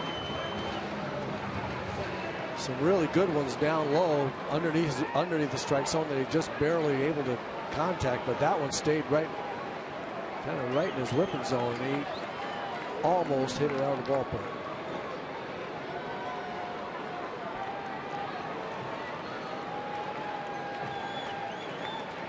Wants it down again. Breaking ball down in the dirt. Got him this time. He fouled off 2 of them, and he couldn't make contact with that one. 1 down in the 9th, and now Hunter. A wild card standings brought to you by DirecTV. Texas is winning tonight. They started the day with a half-game lead over the Twins. The Orioles are losing to the Rangers 4-3 in the 8th. So, yeah, good news, I guess, on one sense, that somebody's going to lose that game, and both teams are wild card competitors of the Twins. Here's Hunter. Fastball on the outside corner. Gregerson is an interesting closer. He Doesn't throw 97 miles an hour. He's got a real deliberate, smooth little delivery. Throws really nasty sinker right there. You see the ball goes down hard and then down and into right-handers, and then breaking ball is a really, really good one too. That throws in good spots. Here it comes again. He's going to try to throw it right on the outside corner at the knees. Not just those first 2 pitches to Hunter. He took the first pitch because he couldn't hit it, so he tried to swing at the second pitch and proved that he couldn't hit it. What a great pitch in a great location. Yep. He's got a real kind of lull you to sleep motion. Not herky-jerky. It's not rushing at you hard. He just kind of looks like he flips it up there, but the ball has a lot of movement. Just off the corner with that 90-mile-per-hour fastball. He hit the corner on the first pitch of the at-bat, just missed it there. And you saw how much he can make the ball sink at 90 miles an hour, and that's what gives hitters the most trouble. It's not the speed nearly as much as it is the movement. Taken off the plate, 3-2. Suzuki on deck.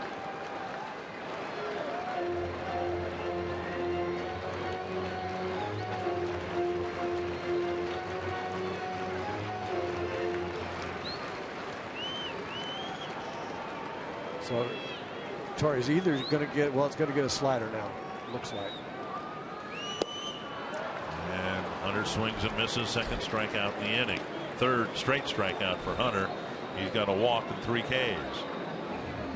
Suzuki will try to keep the game alive.